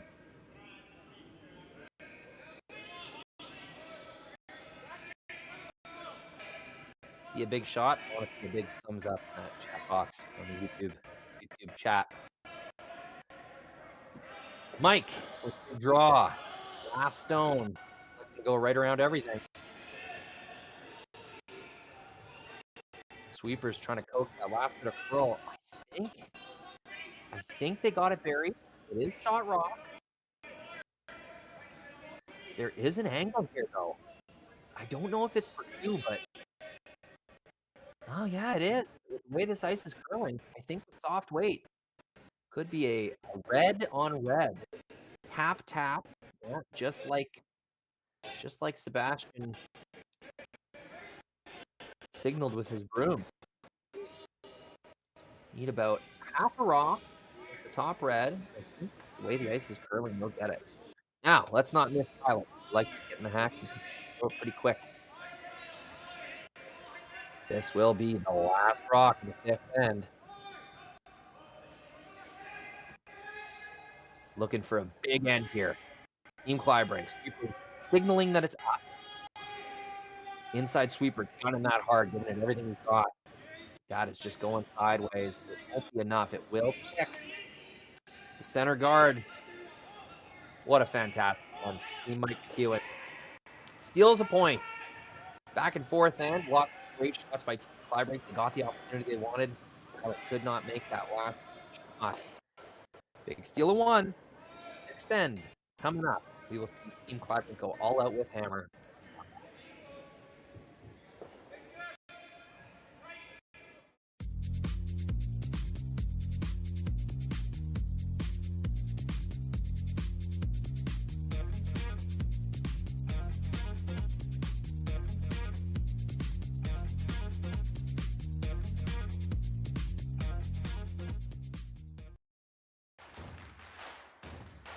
Imagine being able to stream every curling game from every sheet from any event, be it your Wednesday league game, bonspiel, or corporate event.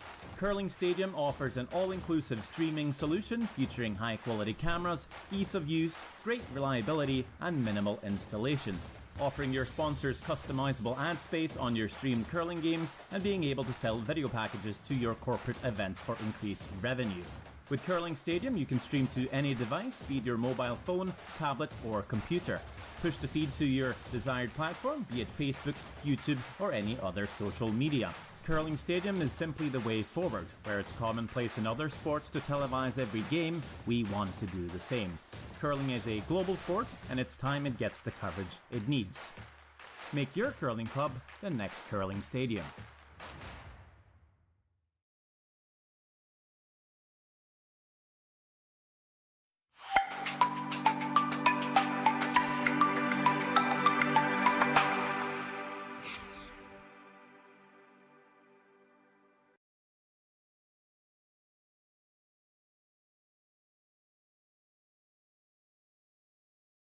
Do you ever miss your parlays by just one pick?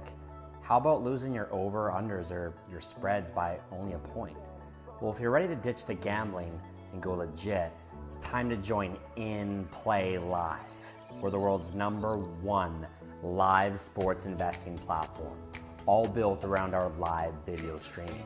So you can wager in real time with our 7-figure professionals and take what they're taking when they're taking it. Now, the platform also includes our masterclass suite of videos that include both the strategies and philosophies to succeed. Our next rocket ship is launching off to space right now, and you're just one click away from being on your first live stream with our team of pros. So make the transformation today. Go from amateur gambler to sports value analyst. We'll see you on the moon.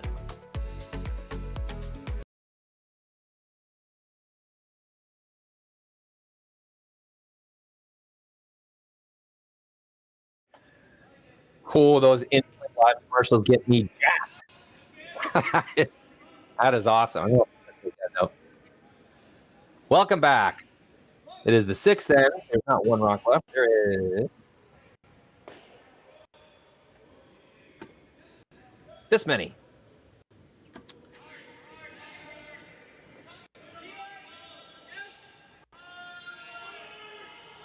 This many. This many. Okay. Here we go. Team Kleibrink with the hammer. It is the 6th end, the all-important 6th end.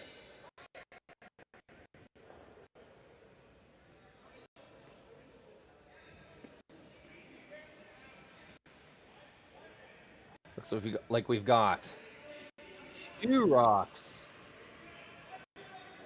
I don't know how that score gets so screwed up. It is 5-2 for Team Kleibrink. It is not the last rock. This is the first game for me too, folks. Please forgive me. Figuring out all my tools. Like that first time back out on the ice, that first slide, you just don't want to fall down. Well, I just don't want to fall down tonight. Just want to bring you guys good stuff. This fantastic game between Alberta team and a Saskatchewan team. Both teams top competitors to take home the Brier. The right to represent their province at the Brier. We'll be watching these teams all season long, won't we? Oh, that's what I'm doing. You can score with rocks. Bam. Nice run back there. 2 McEwen Stones. Leaves his rock dead center, right down the middle, available for motion. Center guard, corner guard. Down 3 points, you're not as good at this point. You just want rocks to use up front, I think.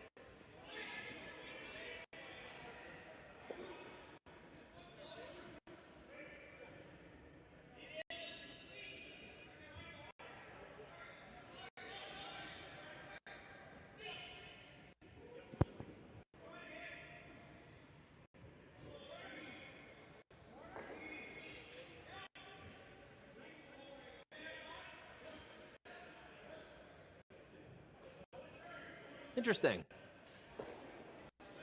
Lots of discussion here. Let's both sides of the story. If I can figure it out here. There we go. Kevin Marsh just clarifying with the skip what he wants out of this shot.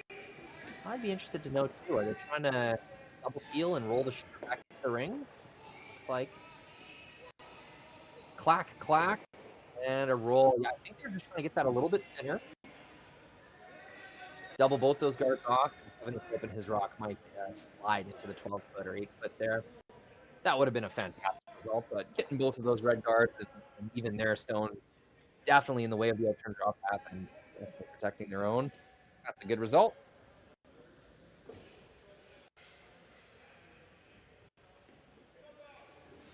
It'll be a draw around the yellow setup for Team Kleibrink. They sense that's where the action is. They're just going to try to occupy some territory there. You want to, Team Kleibrink wants to eventually use their own corner guard on the opposite side of the center line, but for now they're kind of forced to take this on. A little chap and roll might make sense. Sweeping it for line. Does get by the top one. Does get corner frozen position. I don't know if you get much better than that. Shot rock, undercover, with some backing. And I think they're pretty happy with that. I guess the absolutely ideal spot might be 2 inches higher, but come on. It's September. That is a 100% shot in September. Colton Flash. Launch and wait at the broom. Many talents.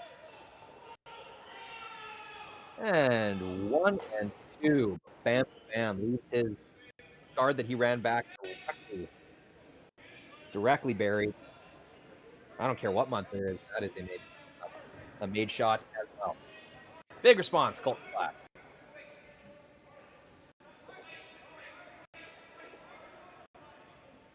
I welcome anyone in from blowouts or early finishes from other games. Isn't it beautiful?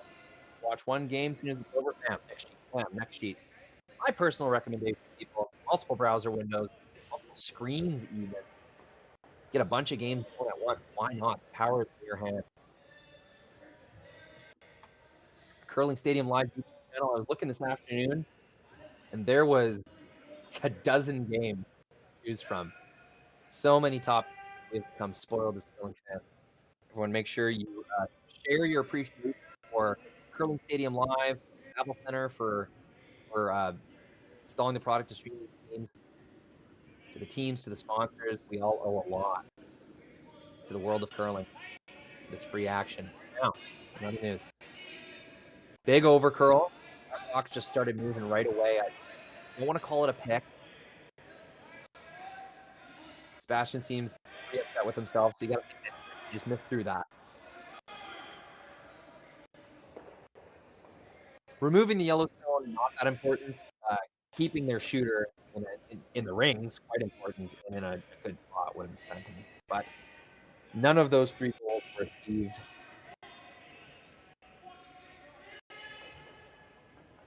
Pretty tough-looking situation for Team Kleibrink. Not that they're facing a lot of danger, but it's at this point in the 6th end, you really just want to cut something up and get a multiple-point score with no rocks in the ring. That's that goal is looking pretty far away. Definitely opportunities though. McEwen here going to take this opportunity, slow things down for a second, talk about what Team Kleibrink wants to do, and discuss how McEwen can prevent that from happening. Prevention to prevent defense. Now, speaking of in-play live, I want to see a in-play live curling or curling lesson at some point this year. They might exist. Let's get that rolling.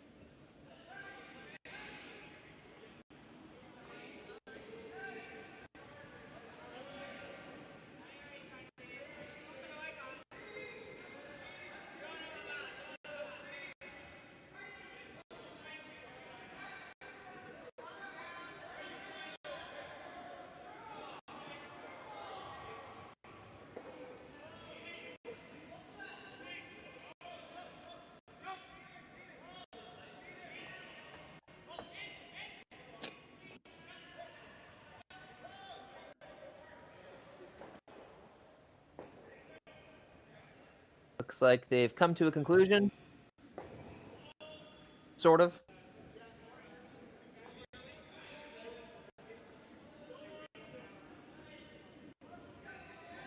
Marsh boys given the path. 15. Team McEwen, not in cruise control mode, but definitely have the upper hand. Keep making shots, keep making simple shots. Force Team Kleibrink to push the issue, to be aggressive, to make those more difficult shots. Looks like they're going to peel their own. With no sweep, I think they're trying to roll here, actually. Oh, a really good shot. That's almost got the inside edge to edge, as we would say. But it didn't. Left 2 inches of room.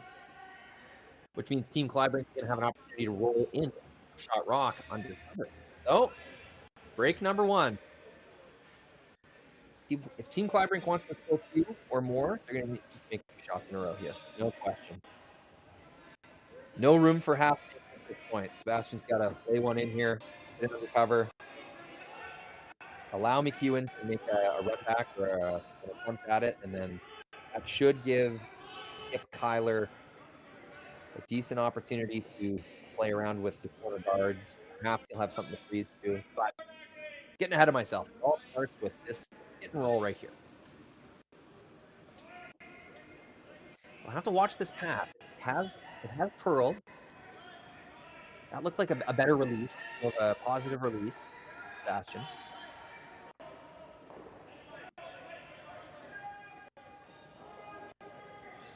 Sweepers on this one now. Good. That's taken off as well. Oh, gets a lucky little step off the top.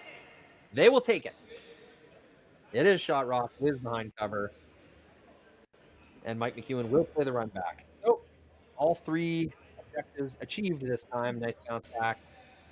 Sebastian, that looks like a good throw. It's really, really cold. I'm not sure if it's something he's doing to the rock, whether he was light, or whether his rock is doing more, or maybe just plain missed. Maybe just missed. But that's twice in a row those turn hits have really took off on him.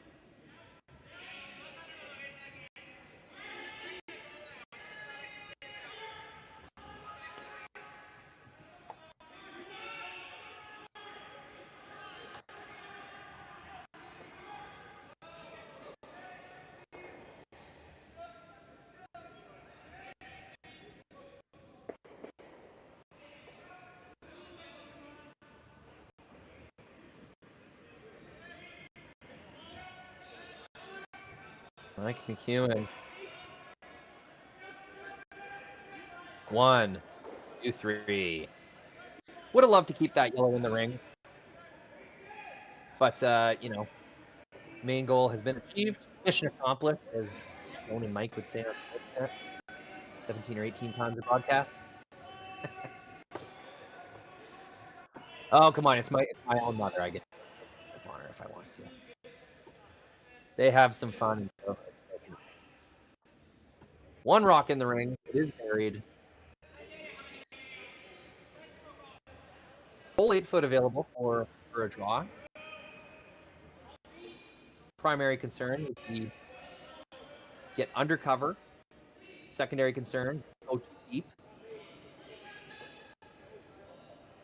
If those two objectives are met, I think Kleibrink will have an opportunity for 2 points here. All they really need, even a score of 1 keeps the game alive. The long odds, but keeps the game alive. We've seen this path curl a ton. And you can see Kyler already knows that's side. What is he at? Puts the hand up in the air. What's going on? Well, Kyler in the fourth end. His rock killed like crazy there.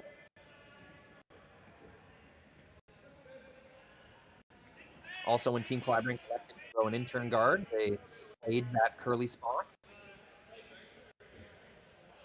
So a little surprised there, but a pretty good view. Yeah, right down the center line here. We know that spot taken off. You can see the ice get pretty polished.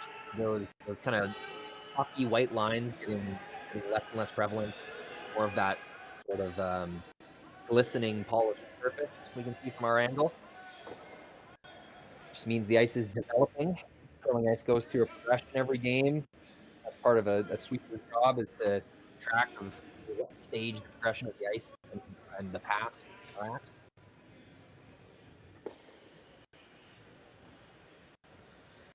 Usually the 7th end is when you really got to keep an eye on that for some more dramatic changes. But every end is different. Every end is a little bit differently. And that's especially at the top end, top tier curlers.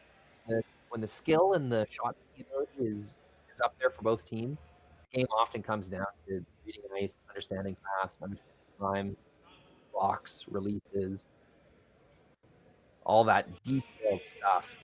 It kind of separates the very best team from the very good team.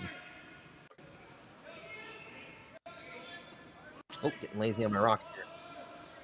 This is Mike McEwen's final stone in the 6th end.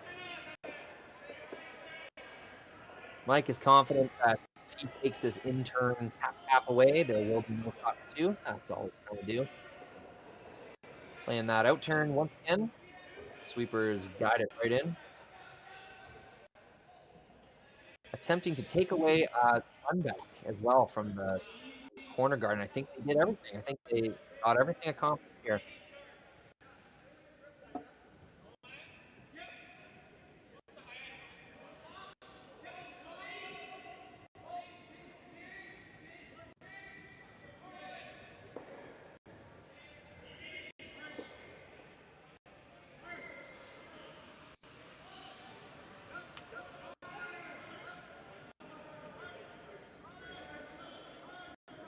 A little bit of spike in viewers. Hello, everyone. Switching over from other games, I assume.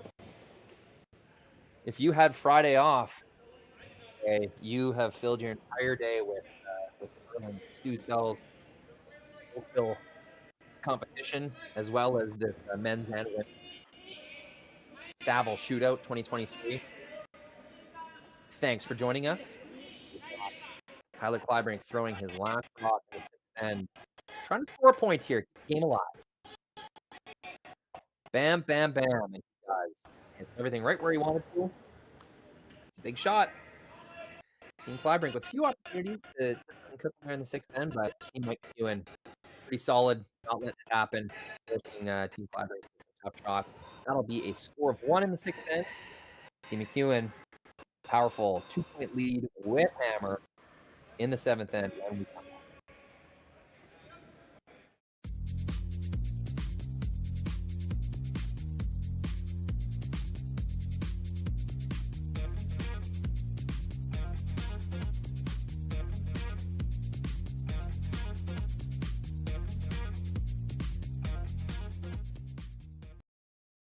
Here's another look at that beautiful rock from Kyler.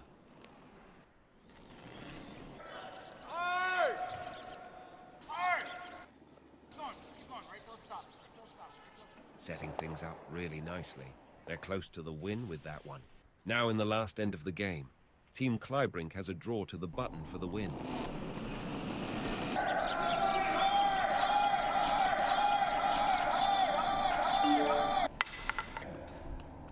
What are you doing?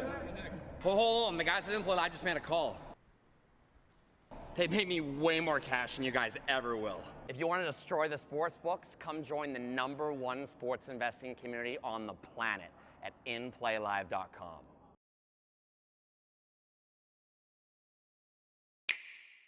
Sometimes curling just isn't as fun as it can be on the Nintendo Switch. With up to 4 players per console, you can enjoy curling with your friends and family anywhere, anytime. Let's play curling. Available now only on Nintendo Switch.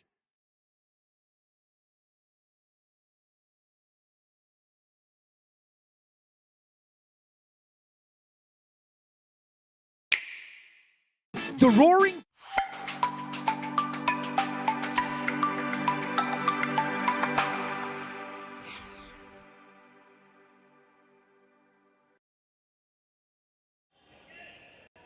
Welcome back to the Saville Center. The Saville Shootout 2023. Seventh end. Kleibrink McEwen. Team Kleibrink, a lot of work to do here. This is kind of the womp womp moment. Womp womp, where I read out the analytics for this situation. curlingzone.com/analytics.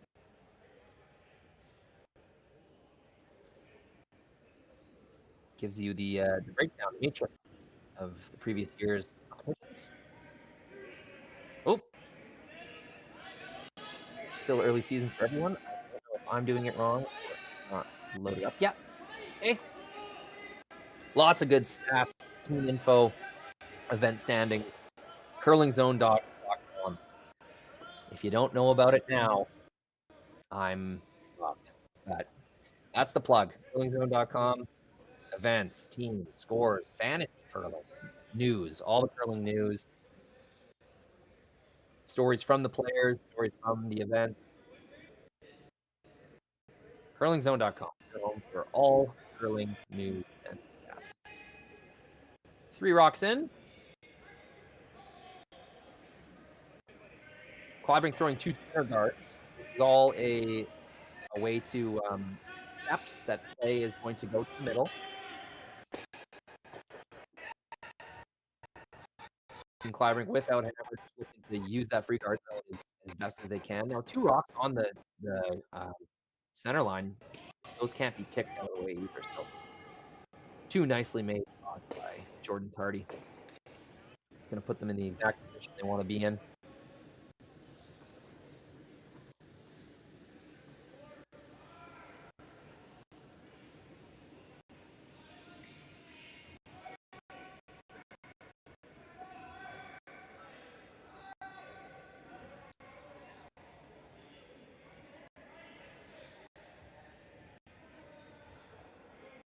Andrews inside and light.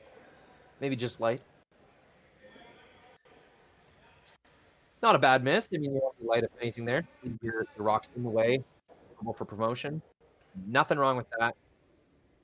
But at this point in the game, down 3-5 without Hammer, just okay is not good enough, especially a team as good at defensive curling as Team Mike McEwen. Not just Mike himself, Colton Flash, Daniel Marsh. These are some of the best in Canada when it comes to playing defensive curling, understanding the risks and rewards of situations, not getting tempted, dangerous situations. You're not going to get many greedy decisions from Mike McEwen. If Team Kleibrink wants to come back and win this game, they're going to have to do it all on their own. They're not going to get a lot of help from the team across the sheet. Looks like a little tap back. No other choice, really. We'll get a look at the angles here when they're across the hog line. Taps it back. Ooh, just chips off the yellow. Pretty unlucky. That was close to a made shot. Swept it a little too hard down the middle. May have been a bad weight call. You never know. Sweeper threw that rock good enough. The thrower threw that rock good enough shot, which it's always frustrating as it's a falling line and knowing that you threw it good enough and threw a line call mistake. Took the shot away from. Very difficult call. Very difficult shot.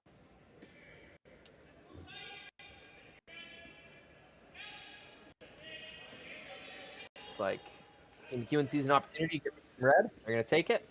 I wonder if they'll try to double these guards off. I would imagine so.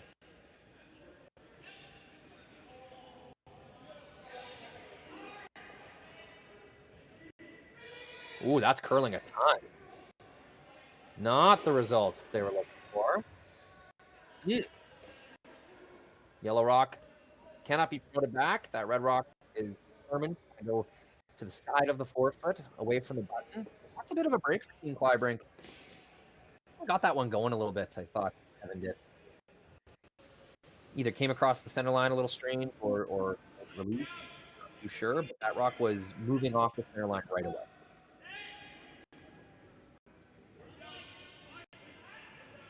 Colton already imagining the multi-rock takeout that he's going to be making. You can see him signaling with his hand at the center sheet there. That visualization, usually a good thing.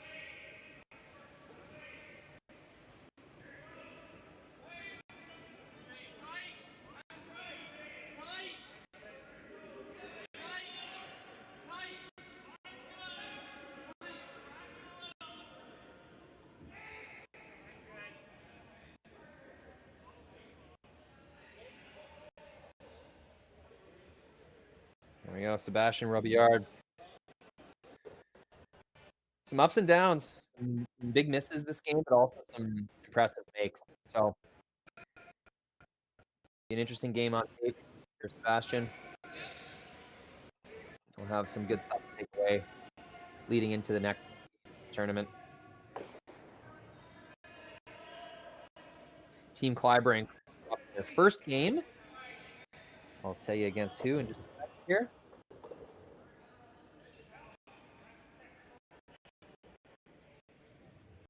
Looks like they lost their first one against Morozumi.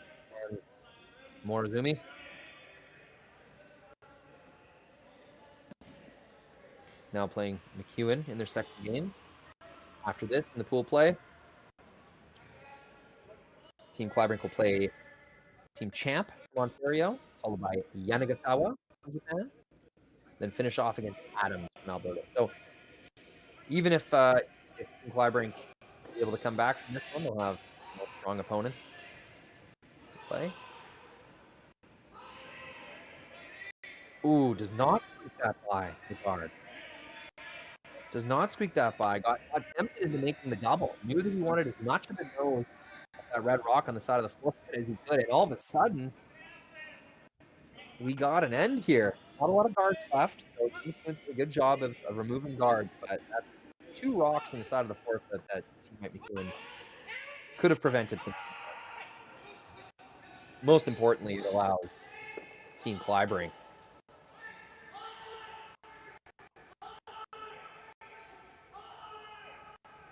to focus forefoot, which is where they want to be.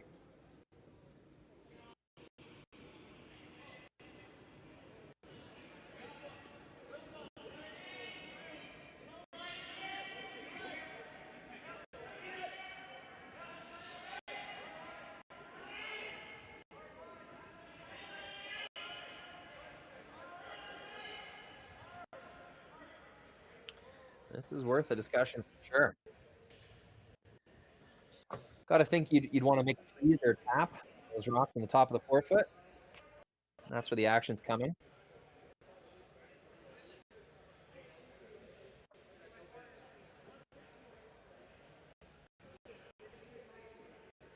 And I just gave you Kleibrink's schedule. I'll on to Team McEwen. McEwen cruised through their first game against the champ of Ontario, winning 10-1. Giving them a 1-0 record going into this game. Next up, they'll have Adam from Alberta, Morozumi from Japan, and Yanagasawa from Japan. 2 strong Japanese pool, along with this very strong Alberta team, Kleibrink, Saskatchewan's Team McEwen, Ontario's champ, and Alberta's Adams. Great start to the season, high quality competition here at the Saville Shootout 23.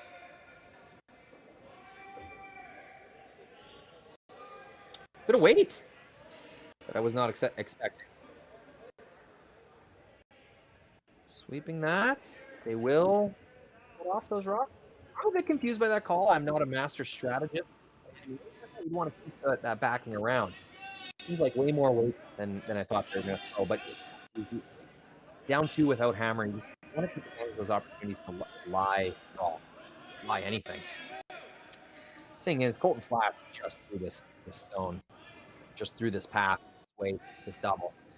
So now you're going to give Colton second crack at the double with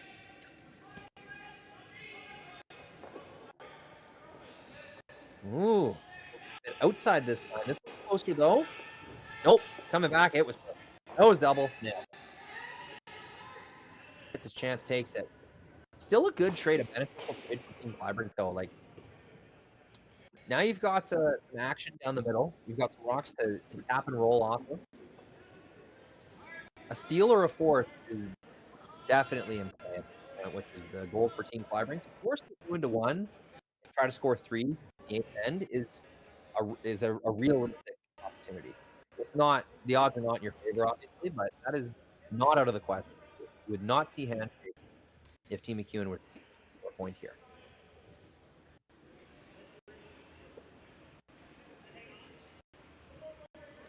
And equally, if not better, opportunity is to score a point. Team Kleibrink, or 2. We've got this mess down the middle. Only got 2 shots left to respond. Kyler with two really nice shots here that would have to be quite precise. Can create an opportunity to force or steal in this end. Not working with a ton of backing and not working with a ton of guards, but just enough to realistically make it happen. I wonder if this is ice for a tap or whether he's hit and roll the yellow.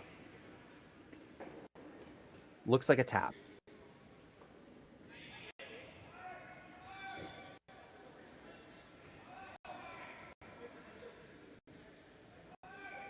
This one's curling right away as well. Good rotation on this stone, but it's still moving pretty significantly. Supers are off it now. This might be a plan B. Yeah. Pretty good plan B. I think they're shot 2. Yeah. From this angle, it looks like Red is shot 2. I know that is in the back of the ring, but that's not necessarily a bad thing. Tyler will be looking to create as much junk as possible for his second stone to settle in somewhere that will be difficult to remove. And that shooter does it. I don't imagine that was the call, but hey, maybe it was.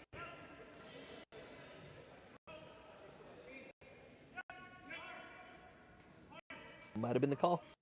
Up a little heavy as the sweepers up that one the whole way. But, center guard.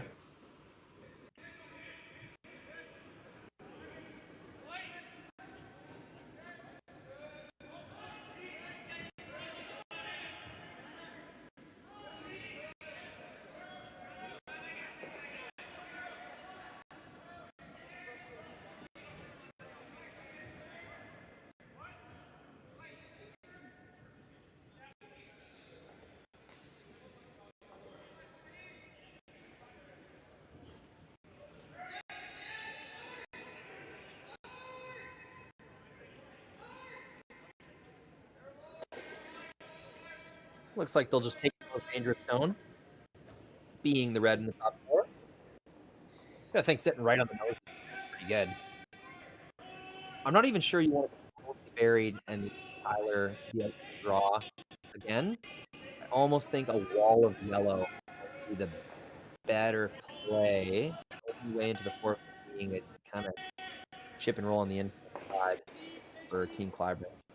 We'll see where they put this on. I'm interested to see where McEwen thinks is the perfect place to roll this.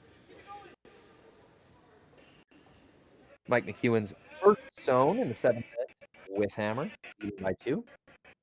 And a great game here on Friday night at the Saville Center. On and off sweep. Looks like nose is the call. Wall of yellow it is. I think red is shot still at the back of the forfeit there. So that will need to be addressed at some point. There is a yellow-red run back on that Edmonton side, but Colton had some trouble with his first one down that path.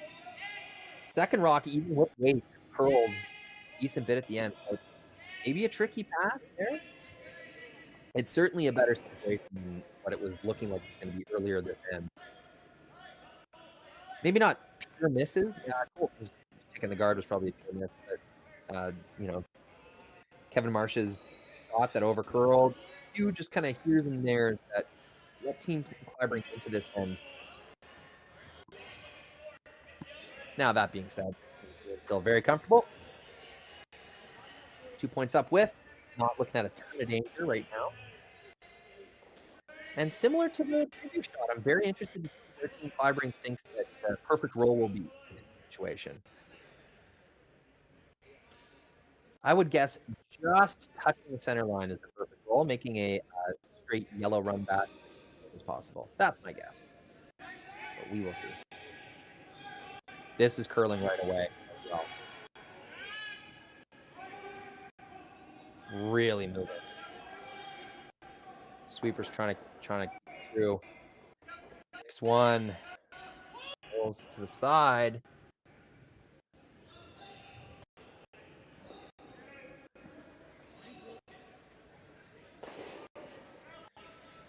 Jeez, huge opportunity to have 2 points for Team Kleibrink, and that rock overfilled and the team this game.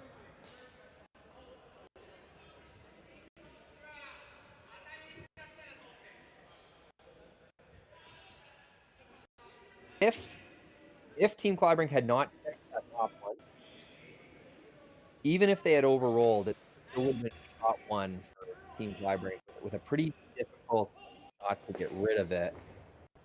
Looks like Team McEwen has determined that, yes, that yellow at the top of the foot is shot rock. He's Colton signaling a run back for what I assume is 2. It might be for 1.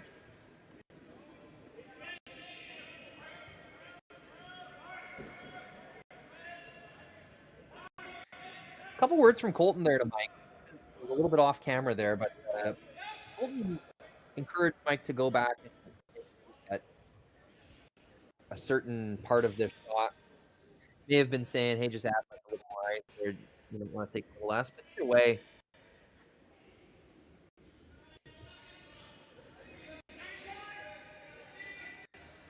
Well, one thing's for sure, shot 1, either McEwen or Kleibrink. So she's like, even if Mike misses this shot, it's not the end of the world. They'll either score 1 or 3, or they'll give up to remain 1 up. Neither thing is extremely detrimental to Mike's ability to win the game, McEwen's ability to win the game. But here it is. It's the last rock, 7th end. Mike McEwen with an opportunity to win the game, more or less, if he can make this happen. For 2, I should. Sweepers are on it. Gotta go. It chips the guard. It makes contact with the stone, but rolls right by. Big sweep wasn't quite enough to get that rock by. Now, I'm not sure what indication that was by Kevin there.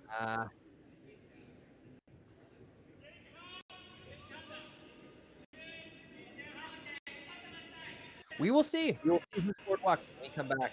8th end action between Team McEwen and Team Kleibrink.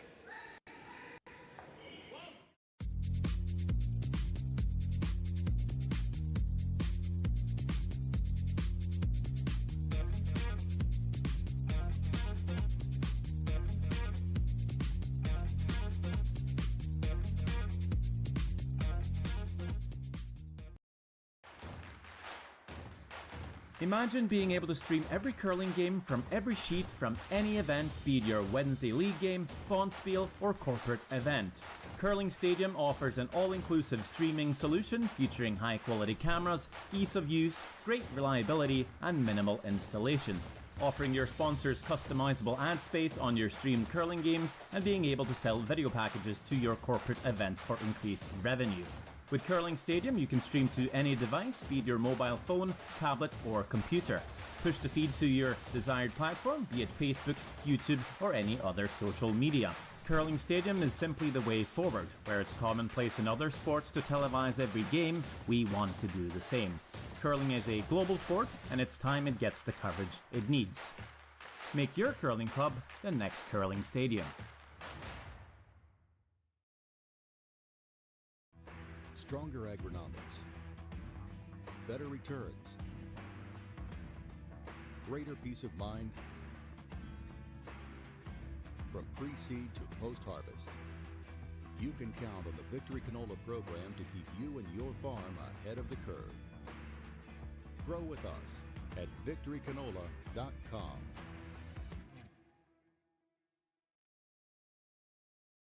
The reason we trust Western Sales with our business is the people. I'm sure that there's 100 years experience coming out of that shop. We trust them because we do a CMI on our combine and on our tractor.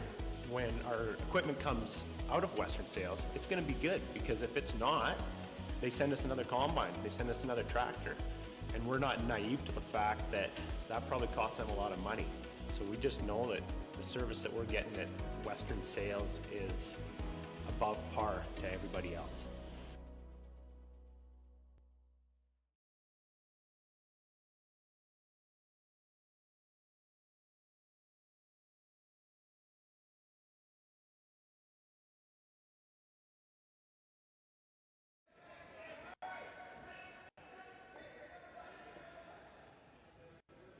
Here we go. It's the 8th end. Let me get that score bug finalized. We gotta make sure it's right. This is big time here.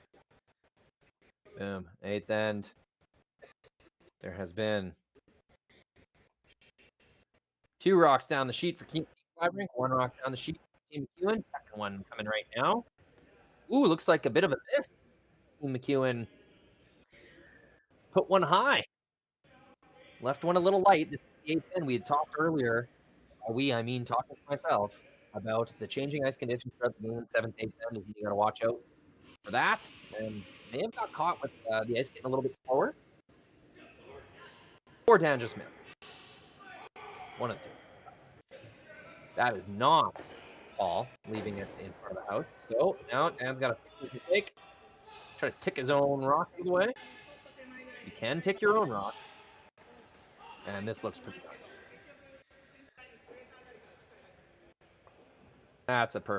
That's a really good bounce back. It's as if the mistake never happened. 2 rocks on the wing. And now it'll be the bomb squad coming down the middle from McEwen for the rest of the end. Team Kleibrink trying to, very important note. Kleibrink did steal a point in that last end. We thought Kyler may have chipped McEwen Stone into the 4-foot for a counter, but nope, that rock in the back of the 4-foot survived. That is going to be a light guard. It's going to be a pretty significant miss because 1, 2, 3, 4, 5 rocks have been thrown, which means, I mentioned it earlier, bomb squad arrives. Those are pretty close together guards. Easier double peel for Kevin. And he's going to make that no problem. So impactful those misses when you're chasing the game in the very last end. It's just, you're playing the whole end for a half make, 2 half makes from the other team. And you almost get one. And yeah, bit of a miss. And you're starting all over again. Now, hope is not lost. There is a shot rock in the top of the 4-foot, biting the center line. It's a good rock. It's a potentially game-tying rock for Team Kleibrink. They got to work their butts off here protecting it, hoping that McEwen isn't going to be able to make a run back, make a move on it. That's a nice guard there. Had to sweep it a little bit to get that curl out of it. I think that's a little deeper than they may have wanted it. Again, very picky placements, just because it is the last end. It is. Oh, and from that overhead view, that actually it's in a pretty good spot. It's a full 4.5 feet above the house. Team McEwen will try with about a 10-foot run back.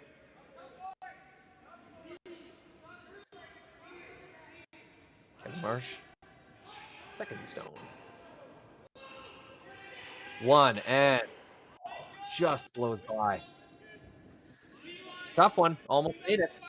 Kleibrink gets 1 rock closer, throwing that final stone at the end. So it's just about survival at this point. Kleibrink replacing that guard, hoping the run back is not made. Hoping for a miss, jammed run back, a flashed peel.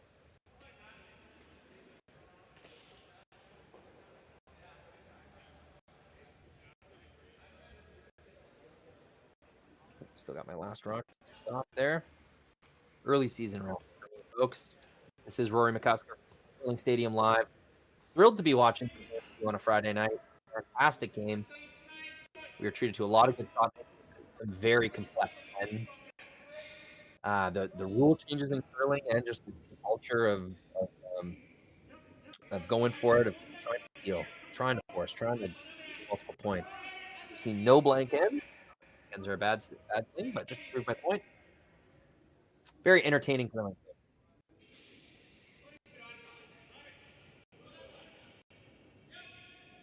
Bit of a drift for Colton there. Pokes it back. And, blows another one by inches. And that is the miss Team Kleibrink was waiting for. Misses the run back. Colton scratching the back of his head. He knows that's not a good way to miss that one. It's a center guard, a rock in the 4-foot, and it's Team Kleibrink in the hack. So, first half of the end has went about as good as Team Kleibrink could have hoped.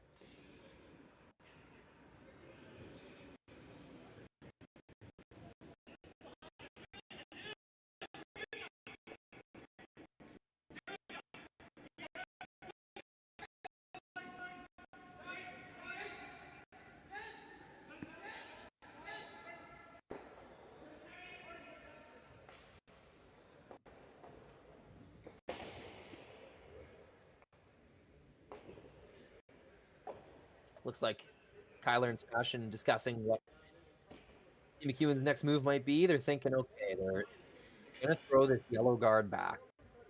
Where are we going to put this stone so that when they make that shot, we're still looking okay? An option is to dead freeze your current stone. Try and get 2 rocks just nose to nose. So when the run back is made, there will be still a red stone. Another option is to throw a high guard. So 1. Looks like they'll discuss with the front end.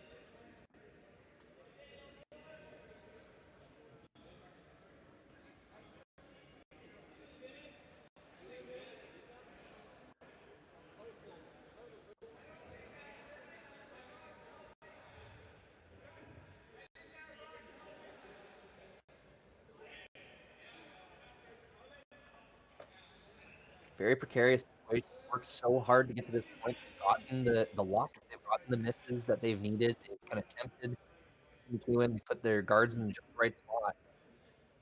You don't want to blow it. I get it.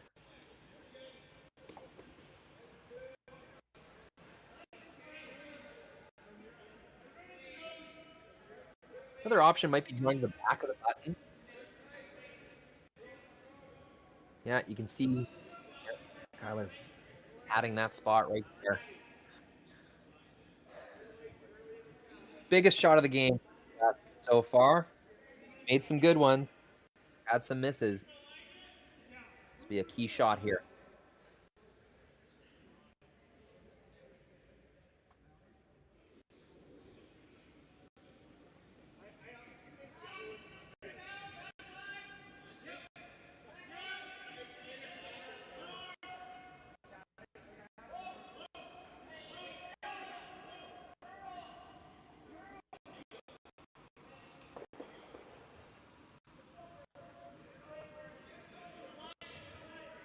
Oh, folks missed that switch.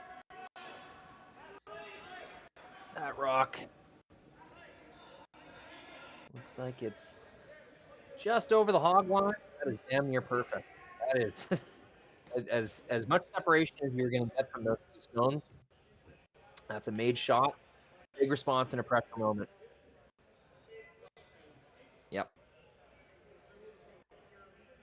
It's a big response for Sebastian Robillard.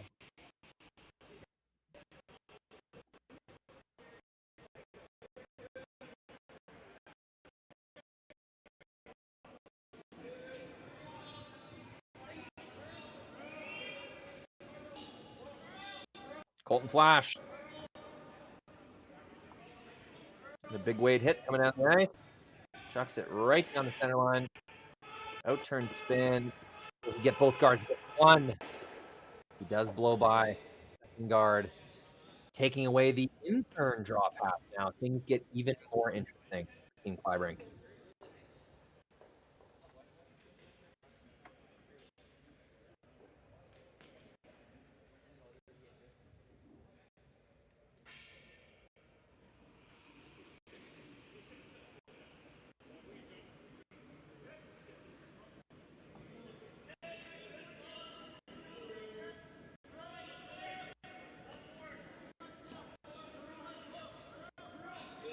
Ooh.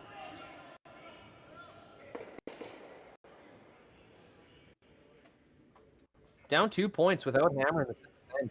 Kleibrink has really clawed themselves back to a situation where they could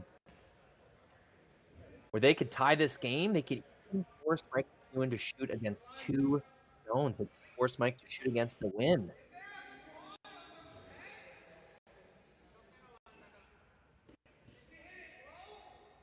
Had some opportunity in the 6th end. Couldn't make it happen. Skip Kyler did make an impressive shot to score one. 7-10. They were able to turn it around, created some junk down the middle, some half shots, half misses. Their steal of one in the 7th end. Now in the 8th, clung on to dear life with one rock in the forefoot. Got some misses out of Colton Flash and Marsh. And now here's Kyler Kleibrink first. Trying to seal off the forefoot by 2. And that's on the back of the button. Pretty much where he tapped. That's a fine shot. It's going to be a challenge for Mike to follow that down and get shot rock. So it looks like he's not even going to. Little overhead view for you here. He's got a piece of the pin, so Mike would have to move that red stone. Not only draw to it, have to tap it. And geez, with the right line, I don't even know if he'd be able to do that. I think Yellowstone would roll off a little bit, opening things up for Kyler Kleibrink to roll into the button area. So it will be a run back for Team McEwen. Huge shot. They can put it to bed right here. All 3 of these rocks can move out of the ring. Thrilling finish here. Saville Center. Mike McEwen's first stone with hammer. Needs a big one to open things up for himself.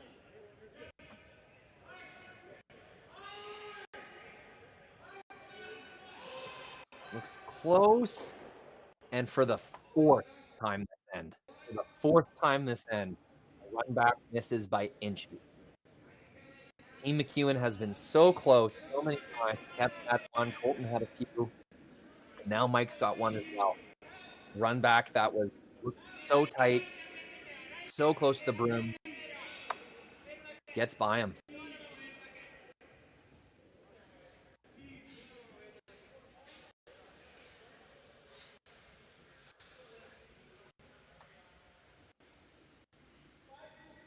We have got to finish here, folks.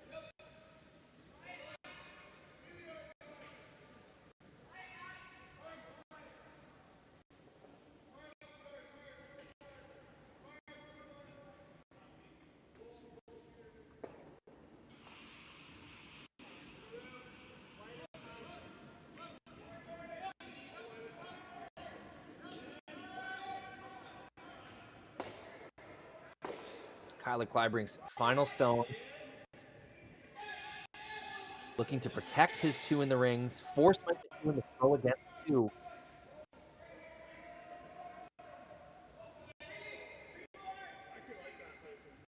Did they leave a bit of a hole? I wonder where the ideal placement for that was. There's a nose hit to the port. I mean,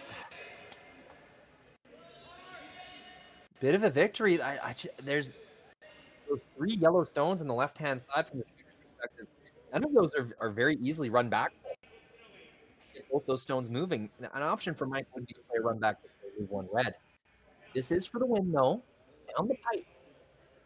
Out-turn hit right down the center line. See if you can get 2.5, 3 inches of fill out of this thing. The good news is, don't make the double. You will be going to an extra end with hammer. So if Mike can get through this hole, get through this port.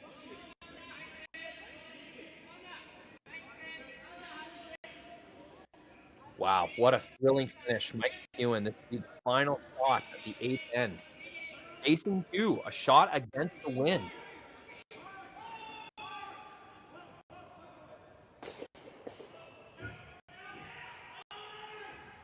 Sweepers are on it.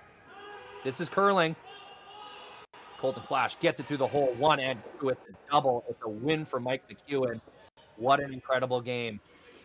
Friday Night Lights.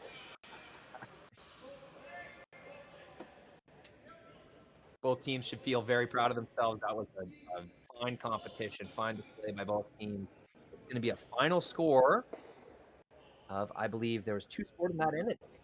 7-4 is the final. Fighting back from down 5-2. Team Kleibrink makes the game of it. Forces Mike McEwen to shoot against the wind. Doesn't quite get enough curl on that guard at the very end. Again, we don't know exactly what shot they were trying to tempt Mike into playing, but you can see they're still talking about it. thrilling game. Well, book your calendars clean for this weekend here, folks, because we got some incredible curling out of Oakville and Edmonton. Saville Shootout 2023, the 2 cells, Oakville, and men's and women's curling all weekend long. You can catch it on Curling Stadium Live. Please support our YouTube channel. Please support the team, sponsors, the events, the clubs. We'll see you all next time.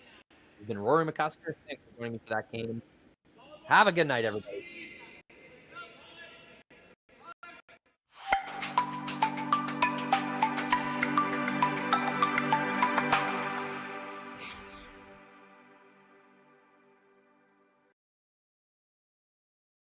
The reason we trust Western Sales with our business is the people.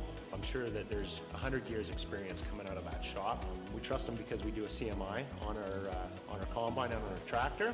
When our equipment comes out of Western Sales, it's going to be good, because if it's not, they send us another combine, they send us another tractor, and we're not naive to the fact that that probably costs them a lot of money.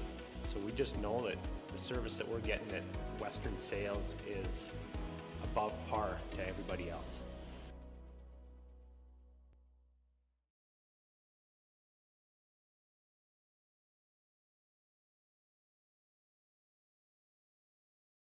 Here's another look at that beautiful rock from Kyla.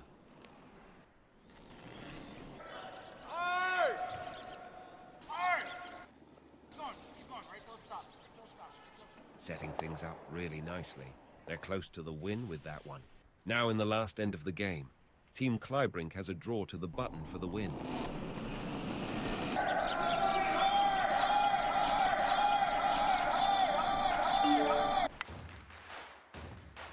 Imagine being able to stream every curling game from every sheet from any event, be it your Wednesday league game, bonspiel, or corporate event. Curling Stadium offers an all-inclusive streaming solution featuring high-quality cameras, ease of use, great reliability, and minimal installation. Offering your sponsors customizable ad space on your streamed curling games and being able to sell video packages to your corporate events for increased revenue. With Curling Stadium, you can stream to any device, be it your mobile phone, tablet, or computer. Push the feed to your desired platform, be it Facebook, YouTube, or any other social media. Curling Stadium is simply the way forward. Where it's commonplace in other sports to televise every game, we want to do the same. Curling is a global sport, and it's time it gets the coverage it needs. Make your curling club the next Curling Stadium.